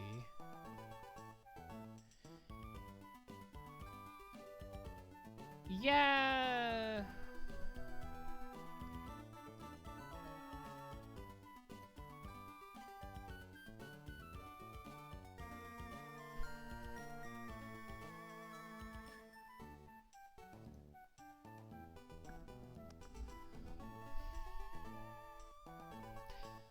I mean, lots of things can stall, like, okay, anything can stall the first turn. Okay, what do we want? We want something to use Crabhammer, maybe.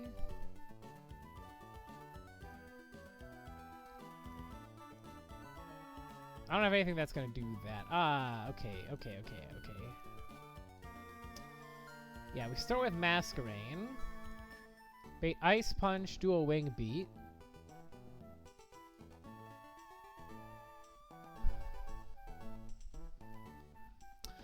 Oh, I see. Because Cloyster could technically Ice Shard as well in case Noivern doesn't die or something.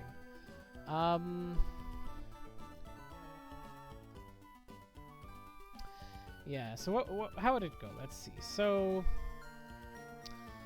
Crobat dual wing beat into Masquerain slot. Crabominable Ice Punch into Masquerain slot.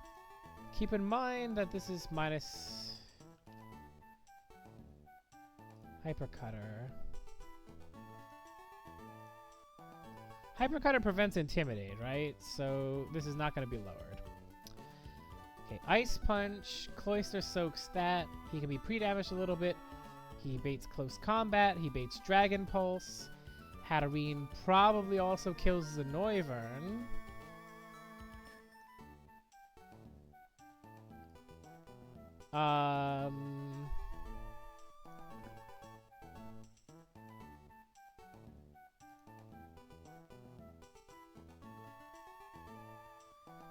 I need something to take a Close Combat and a Dragon Pulse, though, at that point. Who can do that?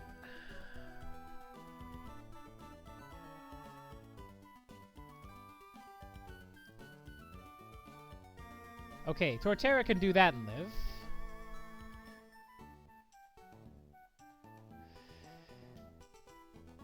Yeah, so that's the other plan, is go all in on the fighting side. Like, last time I did this fight, I had some awkward plan where, like, I killed Crabominable with Rock Slide Chip and some other stuff, and a bug in this game, the spread damage bug, and, killed Crobat, and then let Noivern get Tailwind up, and then killed it, and then there was a 2v1. Some nonsense like that. But I don't know, let me finish thinking about the Crobat. Because I think it's very, very close to possible that we can just kill this one side without Tailwind getting set up. The question is, do I have to sacrifice so much to do it that my position is not going to let me clear the last few mons? Now, Hatterene has extremely strong damage on everything in this fight. Without her, it'd be very different. So Staraptor comes in, quick attacks, kills Noivern. No, wait, that's not how that works. Torterra takes the Dragon Pulse, I guess. I have to... I can't be switching Hatterene to that Dragon Pulse, because who else is killing Crobat? Alolan Golem only, and can't survive Crabominable for any length of time. So that's not an option.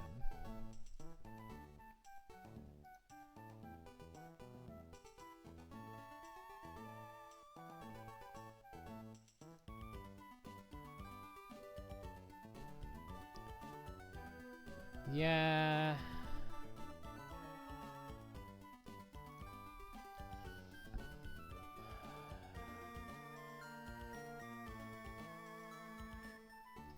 Well, the other thing is, if I've baited Crabominable into using Close Combat a time or two, that makes it a lot easier to one-shot him when I feel ready to do so.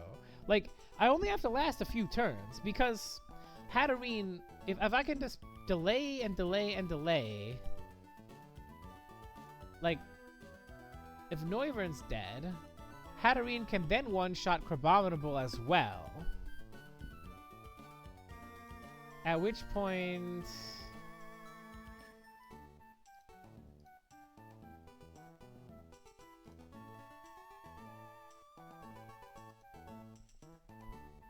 I guess the next guy to come out will be, dependent on whoever else is on the field, but not really, because I can control who's in which slot in my... So I can have some control over whether this is Heracross or Poliwrath. You're right that the fighting types that I've been delaying will probably solve this problem.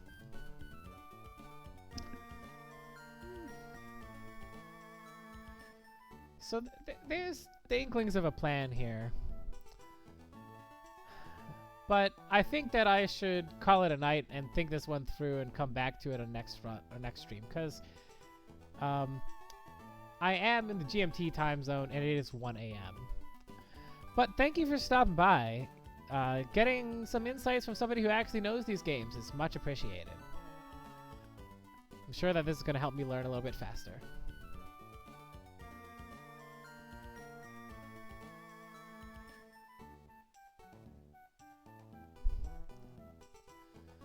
2 a.m. You in Germany then? Oh, who knows? It's literally whenever I can get a break from my work schedule.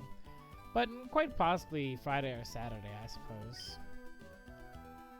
Honestly, I never expected anyone to watch these streams. Just wanted a record of my failures, you know? Oh, Italy, cool. I actually have like 5 different colleagues all from Italy for some reason.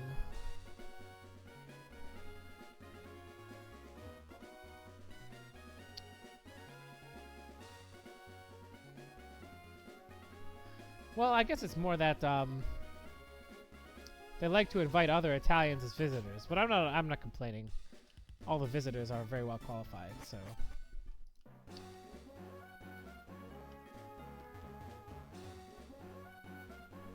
Yeah.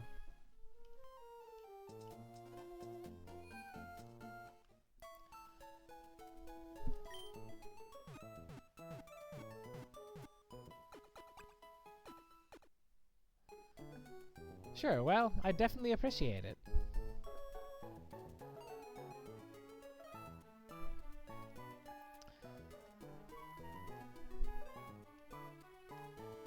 Well, no worries. But if you have some free time and I happen to be around, I happen to be streaming, then if you did drop by, that would be very cool.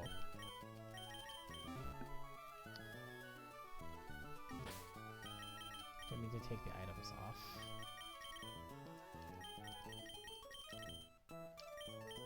I always just take these items off so that I don't forget to equip something.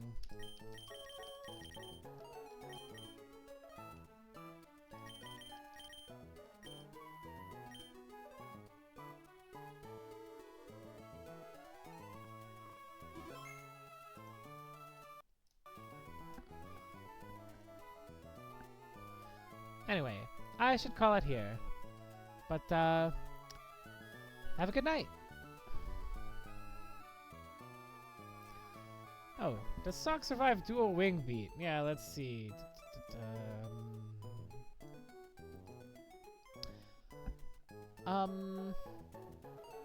Not if one of the 2 hits crits.